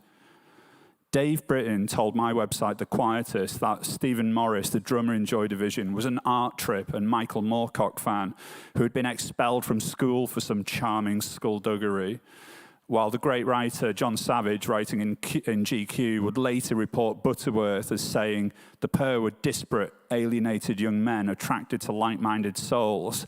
They wanted something offbeat and off the beaten track, and the shop supplied this. They probably saw it as a beacon in the rather bleak Manchester of the early 70s. They came in every couple of weeks, sometimes more often. Ian Curtis bought second-hand copies of New Worlds, the great 60s literary magazine edited by Michael Moorcock, which was promoting Burroughs and Ballard. In the decades since they were last seen skulking about in House on the Borderland, Joy Division have gone on to become an internationally famous group. I won't make a qualitative judgment about what this means, but there are very clear reasons that if you type Joy Division oven gloves into Google, you get 250,000 more hits than if you just type Pierre Ubu.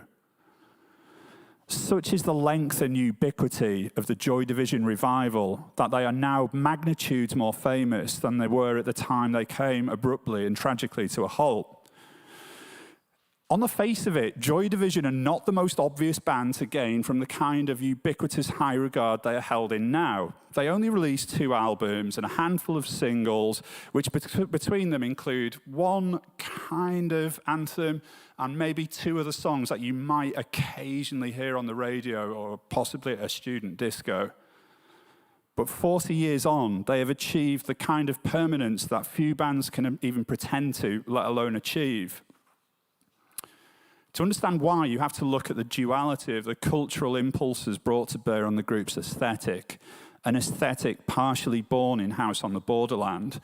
Their outlook and lyrics were as much informed by an obsession with the horrors of the Second World War, which had been experienced directly by their parents' generation, as they were with the perceived speculative horrors yet to happen, as described in the fiction they were picking up from the bookshop.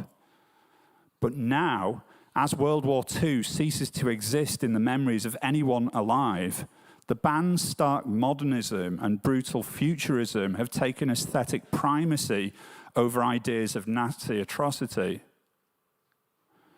In his book, Ghosts of My Life, Mark Fisher wrote eloquently about the ongoing and seemingly never-ending Joy Division revival.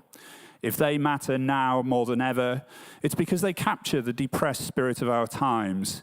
Listen to JD now, and you have the inescapable impression that the group were catatonically channeling our present, their future. From the start of their work, it was overshadowed by a deep foreboding, a sense of a future foreclosed, all certainties dissolved, only growing gloom ahead.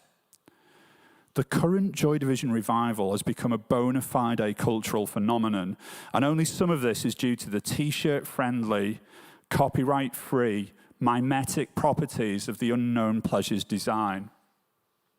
We'll just look at a few now.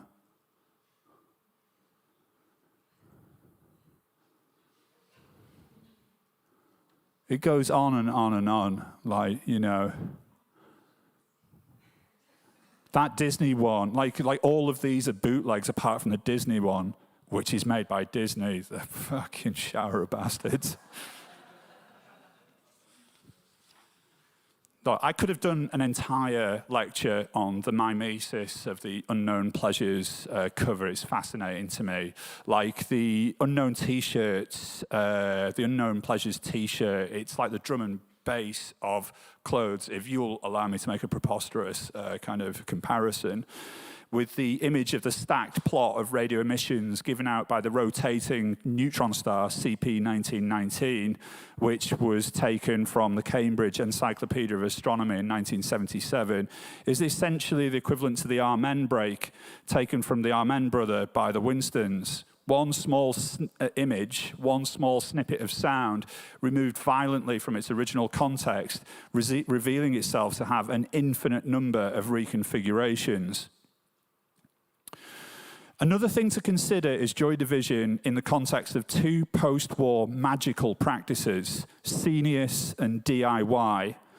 While Joy Division, of course, were a great band in their own right, they were born out of a collective vision that stemmed from such people as the writer Paul Morley, the manager Rob Gretton, the ideas guy Tony Wilson, and the producer Martin Hannett. But it should be said at this point that these alternative histories aren't always alternative enough for my taste. And the larger Factory Records mythos usually ignores or downplays female, LGBTQI and POC narratives of such figures as Liz Naylor, Linda Sterling, and Alan Erasmus. But DIY culture was literal magic, the act of producing something from nothing. the pulsation emanating from the void, the rabbit dragged from a hat. And the great DIY records of the day, Unknown Pleasures, Spiral Scratch, Second Annual Report, the list goes on, are magical artifacts. But what was the spell actually being cast? Joy Division predicted the feeling of the 21st century. They make more sense today than they did in 1980. They created then a soundtrack for an imaginary dystopia which has slowly and darkly metastasized over time. So their chilly euphoria, their crawling horror, the cosmic bleakness, the radical anhedonia, they're no longer recherche.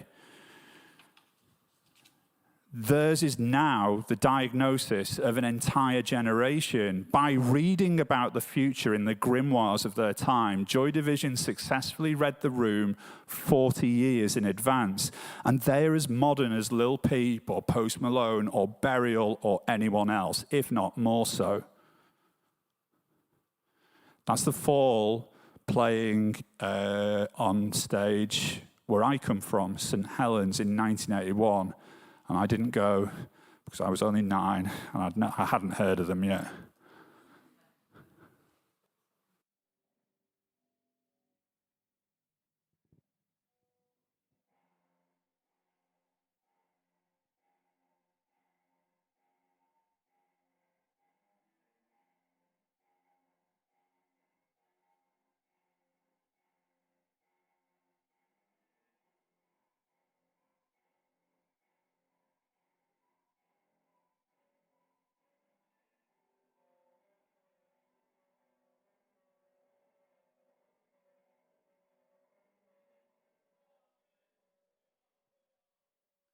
They don't write them like that anymore.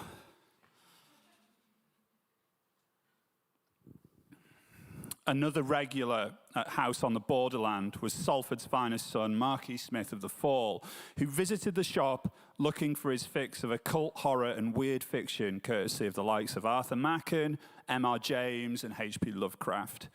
The Fall are admittedly only spiritually a Salford group, as they actually formed 3 miles up the road in Prestwich. But the man who, for all intents and purposes, was The Fall, Mark Edward Smith, was born in Broughton, Salford, and then, after school, he found gainful employment as a shipping clerk on the Salford docks before becoming the guardian of the Fall sound. The Fall didn't fit the usual post-punk bill in that they were magic realists, or actually maybe just magicians, but not Marxists.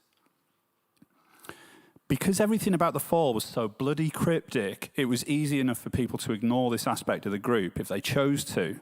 But no matter how down-to-earth Smith and his ever-changing cast of supporting musicians were, he was informed fundamentally by magical practice, esoteric knowledge, and weird literature.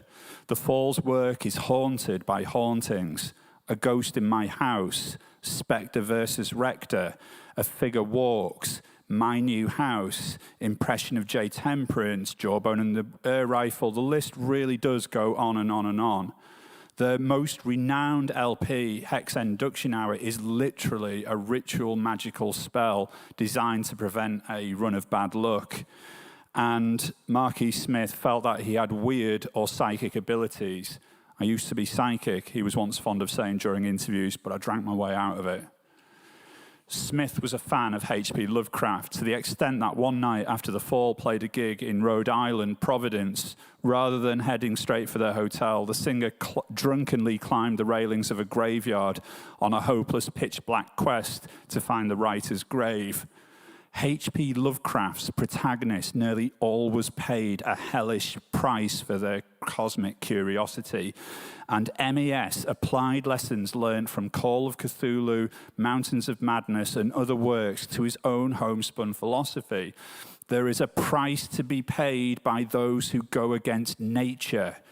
Those who break the spatial and temporal laws of physics are those who tap up old gods for a bit of cheeky foreknowledge. It's there, for instance, in the song Wings, which is possibly a retelling of Ray Bradbury's canonical sci-fi short, A Sound of Thunder.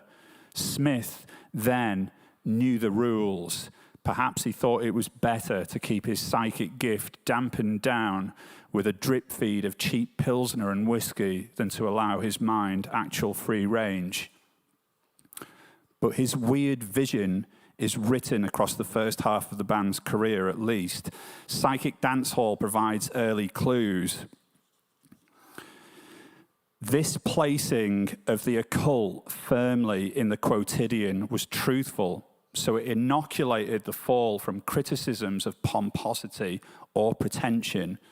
The Fall weren't any less interested than casting spells and doing magic than bands like Bauhaus or Killing Joke, but it was their refusal to have anything to do with the typical rich bohemian rock star delve into the baroque world of Aleister Crowley, the Great Beast, or its seemingly benign counterpoint of Eastern mysticism touted by the Beatles. This really made them stand apart. They saw the metaphysical realm in more concrete terms, in underpasses, on motorway bridges, behind train stations, while passing through shopping centres, right next door to the chip shop. Entrances uncovered, street signs you never saw. The Fall weren't interested in esoteric one-upmanship. Their beliefs were uncanny, but accessible by anyone.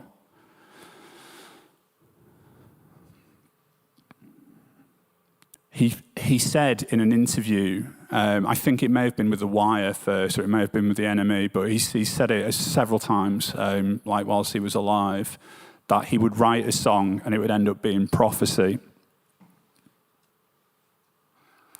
The two most notorious incidents of Smith's so-called prophetic powers, there were others, but these are I guess these are the ones that people talk about, concern the songs Terry Waite Says and Powder Keg. Smith typically never went quite as far as to claim he'd had a premonition of the Church of England envoy's high-profile kidnapping in the Middle East, or the IRA bombing of the Arndale Centre, which devastated the centre of Manchester. But he purposefully didn't deny it either.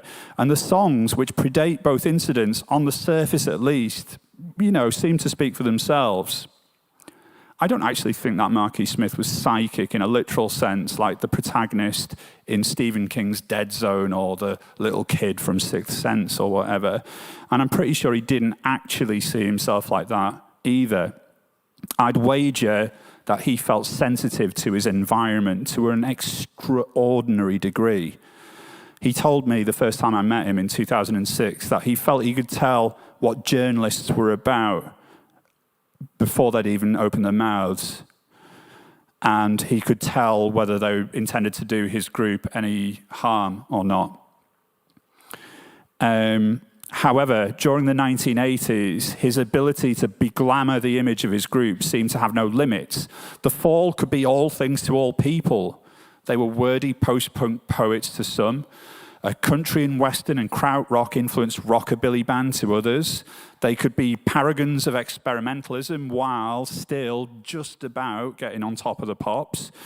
And to many, they remain the quintessence of blokey and authentic top lads indie rock, a view which is kind of quite staggering to me, given that they were, to me at least, paragons of artiness, iconoclasts of weird music, a true prole art threat. Adrian Flanagan is one of many ex-members of The Fall who comes from Salford. He played guitar in the group for a few weeks in mid-1997, and he isn't even on any of the records, but he has gone on to steer his own concept-driven cult groups, such as Adult Entertainment, International Teachers of Pop, and Moon Landings. And speaking to me recently about his youth, he said, Salford's always had the ghost of its industry and ingenuity haunting it. It was very different when I was a kid to what it is now. I worked in a warehouse when I left school in the shadow of Strangeways Prison, and the actual warehouse area, the bits that the customers didn't see, it hadn't changed since its previous use in Victorian times, so misery and death were very palpable when you'd clock on in the morning. The walls were thick with inch-deep jet black dust. The iron lift was a death trap, and I suspect haunted, and there were fucking rats everywhere. However, this wasn't 1885. This was during Manchester, so it was in 1991. Adrian's job was working in the Joe Blogg's warehouse, the scally fashion label that was producing the massive 32-inch flared jeans worn by the likes of the Happy Mondays and the Stone Roses just over a mile away at the Hacienda Club. Greater Manchester has an ingrained work ethic, and you can see it in Flanagan. He attributes his fearsome rate of cultural production to a profound wish not to return to those working conditions. I first became aware of Adrian via his work with the actress, campaigner, and musician Maxine Peake, and also the synth wizard Dean Honer in a group called Eccentronic Research Council. And they presented a very modern view of Lancashire's tarnished history as regards witchcraft. To give you some background, after the reign of Queen Elizabeth and, I guess, the death of Dr. John Dee, who we were talking about earlier, throughout the 17th century, witch hunt fever spread virulently through the UK. Remote communities, once infected, turned viciously in upon themselves. The lousy fate of some of these women, usually just traditional herbalists or healers, was only matched by the outlandishness of the claims made against them. The 1612 Underture album made by the Eccentronic Research Council concerns a trip taken in the modern times by a priest and a nun from Salford to Pendle Hill to learn more about the town's most notorious daughters. The pair drive along the A666, which is a really, really popular spot for young and upcoming British heavy metal bands to get out of a transit van and have their photograph taken under that sign right behind me. The words on the record are Flanagan's, and they sparkle with wit and economy, but they are voiced by Maxine Peake, who was the ideal choice to front this project for several reasons. And the first is that this Lancastrian actor arguably first came to the public prominence while playing Veronica in a TV series called Shameless. Initially dead smart and hilarious portrayal of the so-called feral underclass, or to put it bluntly, the so-called chavs.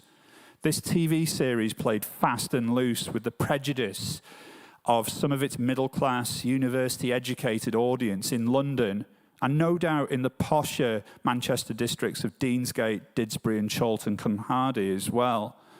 The show's creators were certainly aware that vast swathes of the working class people in the UK in the early 21st century were in the process of being demonised by a Conservative government. And the mainstream media, well, the Pendle Witches were no different. They were certainly the popular bogeymen or folk devils of their day, 16th century chavs, if you will, female spellcasting hoodies and Asbo collectors on broomsticks. Just a few years ago, I presented a series for the BBC called New Weird Britain, and that's when a venue in Salford called the White Hotel came to my attention for the first time. And this was when I first came across the name of Aya, who was then producing music under the name Loft in connection with this important Salfordian art space. And this is where I'm actually... I'm actually banned from it, but I didn't do anything, but that's another story for another day. So I really, really want to go to this place, but I can't. But I watch it from afar, and I think it looks amazing, and like it seems to me like they're putting on the best shows and the events with the best ideas, and they've got a really good philosophy, apart from banning me over a misunderstanding. I really wanted to go to the White Hotel because I understood the reference. Out of all the literary works of the last 100 years that dig into the concept of the weird, the one that really, really resonates for me the most is D.M. Thomas's The White Hotel. It was first published in 1981. It's like one of my favorite books. It's so insanely good. It was shortlisted for the Booker Prize, and it lost out to a slightly inferior Midnight's Children by Salman Rushdie. But it remains in print, and something of a modern cult classic, I guess you'd say. On the surface, it seems to concern itself with all possible etymological modes of weirdness, smashing apart temporal and spatial divides in achieving it. It is undoubtedly, formally, a work of surreal art because it yokes together things that don't belong together into a berserk and bewildering new union. And it takes Sigmund Freud as its main protagonist, and it acknowledges the subconscious as the powerhouse of the surreal, the ever-flowing fountainhead for the weird. Freud is treating the opera singer Anna G for the symptoms of what he calls erotic hysteria. And naturally, the kind of like Freud looks to her past for the source of trauma. However, peeling back the layers of the idea of the weird, we eventually arrive back at its genesis point, weird, spelt W-Y-R-D, the state of foreknowledge of what is yet to come. Anna G's symptoms have nothing to do with her childhood and are foreshadowing an event yet to happen, her death at the massacre of Babi Yar in 1941, a terrifyingly brutal Nazi atrocity carried out in the Ukraine.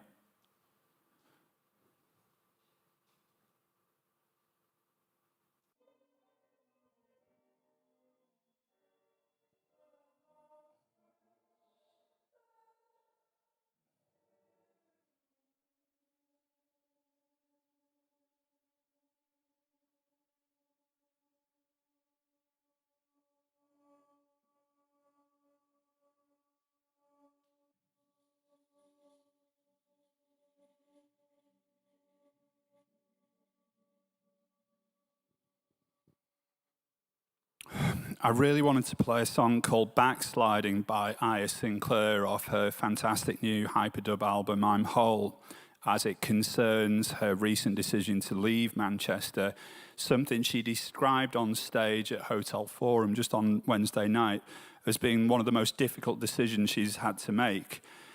And the ghostly presence of her time in Salford, again under the shadow of Strange Ways, makes itself felt on the record. However, the album isn't out until next week, and I decided not to be a dickhead and actually play a song that she's already released and you can find on Bandcamp, and that was a remix of I Wish It Would Rain. So initially Aya was, and I believe, I kind of like, I'm not a dance music partisan, and like I understand that the term deconstructed house or deconstructed club music kind of makes passions really fly in some quarters. I know, let's just say that Aya, it was maybe a parallel evolution or possibly a fellow traveller with the much discussed idea of deconstructed club music while still producing under the name of Loft. Despite the clear implications of the word deconstruction, to me it's actually handy to see her fearsome practice as regards a Jungian theory rather than kind of critical theory. She's only just come into full fruition now after a remorseless and thorough atomization of the ego of influencers, followed by a period of individuation, which is a rebuilding of something new and idealized, not from the rubble of something that's been blown up, but constructed carefully out of something that's been taken apart, like piece by piece. I hope that anyone who's seen her play would at least go as far with agreeing me that this process of reassembly has been so thorough, so mind-boggling. It's often hard to discern any true or obvious reference points in her music, but it's still very far away from being abstract noise. You know, on one level, it's extremely functional dance music. So the idea of deconstruction only applies to what she does in the sense that it's one step on a journey and not that interesting an endpoint in itself, unlike her new album of reintegration loops, the work of a reconstituted ego of sound. Coincidentally, the last time I spoke to Aya was in this very room exactly 2 years ago, and I told her about this idea that I just kind of had about Salford and music's power to predict the future, and she recommended this book to me, Noise, The Political Economy of Music by Jacques Attali, which I've since read, so thanks very much for that. It's a highly influential academic book that argues that music can predict the future thanks to the reciprocal interaction model. Now, for the Frenchman, music is not simply a reflection of culture, but a harbinger of change, an anticipatory abstraction of the shape of things to come. Check out the opening words of Noise. And I'm going to give it to you straight here. I think the introduction to this book is great and really easy to understand. The rest of the book, less so, maybe. For 25 centuries, Western knowledge has tried to look upon the world. It has failed to understand that the world is not for the beholding, it is for the hearing. It is not legible but audible. Our science has always desired to monitor, measure, abstract and castrate meaning, forgetting that life is full of noise and that death alone is silent. Work noise, noise of man, noise of beast, noise brought, sold or prohibited. Nothing essential happens in the absence of noise. Today our sight has dimmed. It no longer sees our future, having constructed a present made of abstraction, nonsense and silence. Now we must learn to judge a society more by its sounds, by its art, by its festivals, than by its statistics. By listening to noise, we can better understand where the folly of men and their calculations is leading us, and what hopes it is still possible to have. That's Jacques Attali writing in 1976 there. So in 2021, we need weird music and weird culture to be heard now more than ever. So Ayers left Salford, and I'm Whole, which I thoroughly recommend you all buy next week, laments and celebrates this fact in equal measure. She will remain part of the city within a city's psychic diaspora, but this talk is not just about her. Here are the other youngish, and not so young gods with firm ties to Salford City. Lone Lady, Iceboy Violet, Algernon Cornelius, Zimzum, Banksy, not that Banksy, Godspeed You, Peter Andre, much better than the name suggests, Dirty Freud, Nod, Kelly Jane Jones. I dare say the list is endless. In the same way that D.M. Thomas's novel is haunted by the spectre of psychotherapy, the White Hotel venue in Salford is haunted by the spectre of capitalist realism. According to Mark Fisher, the much vaunted idea, it is easier to imagine the end of the world in the end of capitalism, can be attributed to both Frederick Jameson and Slavoj Zizek, but this pretty much gives you the essence of capitalist realism. But in 2021, I say that the weird exists to create zones in which alternatives to capitalism can be dreamt up, while simultaneously being the canary in the cage warning us of the things yet to happen. So if you've managed to stay awake so far, congratulations, don't worry, it's nearly over. You can go for a well-deserved Fritz Cola in about 5 minutes. I've said that all I want to say about, right on. I've said all I want to say about Salford and psychic powers, and what's going to follow is just a little bit of wrapping up. If at the end of this tiny bit of wrapping up, you want to talk to me either in this room, I've been told 5 minutes, I will talk really, really quickly. Okay. We may or may not have a discussion after this. Okay, so if you've been paying attention, you probably will have noticed I've used the term weird music, weird culture quite a bit. And that's what I like to say instead of DIY, avant-garde, experimental or fucked up music or culture, all of which carry different problems. Now, I know some people don't like the term weird. Some people have been called weirdo for the way they look, or much more seriously because of their kind of like sexual orientation, for example, or maybe they have a disability, or it might have something to do with race. All I will say on this is I genuinely respect other people's lived experience. And the reason why I gravitate towards the word weird, first of all, the word weird and weirdo are different words, which I think is worth pointing out. But secondly, when I was a kid, I was beaten so severely for the way that I was kind of dressed that I ended up becoming partially sighted and ended up with PTSD and lots of other kind of problems that kind of persisted into adulthood. So I just want people to know that it's not a word that I chose glibly or without thinking about it.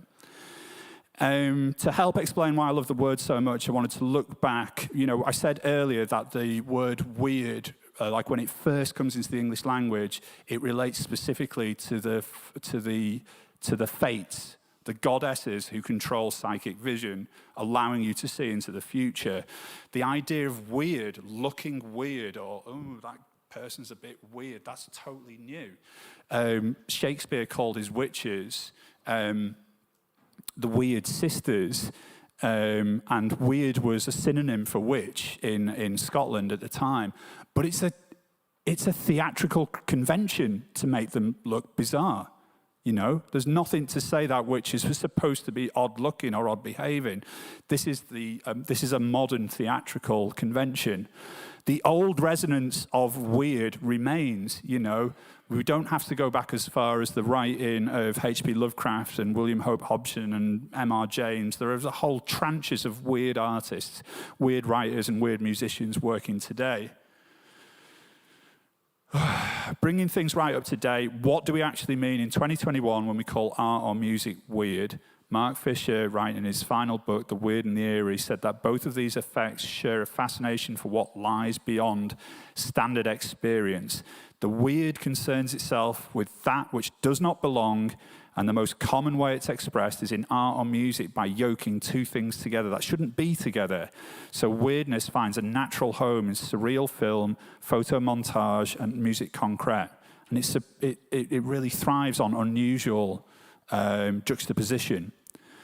But when considering the idea of the weird, Fisher also asks us to hone in on examples that are not horrifying or shocking, but simply new.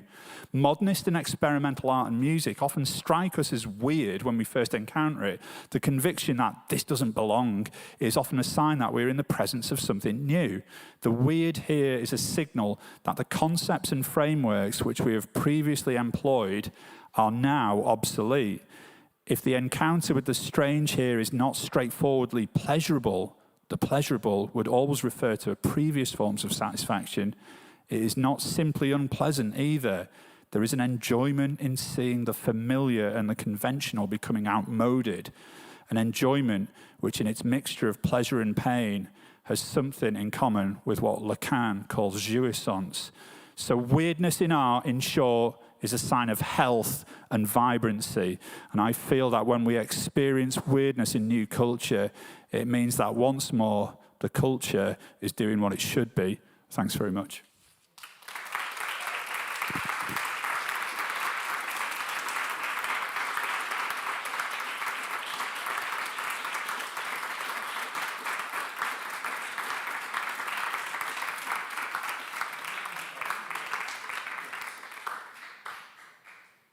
Right. I mean, I'm going to say first that, like, I'm going to ask you if you want to ask me any questions, but I just should say, like, ahead of time that, like, I won't necessarily know the answer, but then maybe we can just have a talk about it. So does anyone have any questions? Everyone just wants to go for a Fritz Cola. Ah, the person there. I think someone's going to take you a microphone. Thank you. Hi. Really enjoyed your presentation. Thank you. But I think you have to address the elephant in the room. What happened at the White Hotel? Oh, God. Are we still transmitting now? Yeah, I would definitely tell you, but not whilst it's going to go out to YouTube. It was really silly.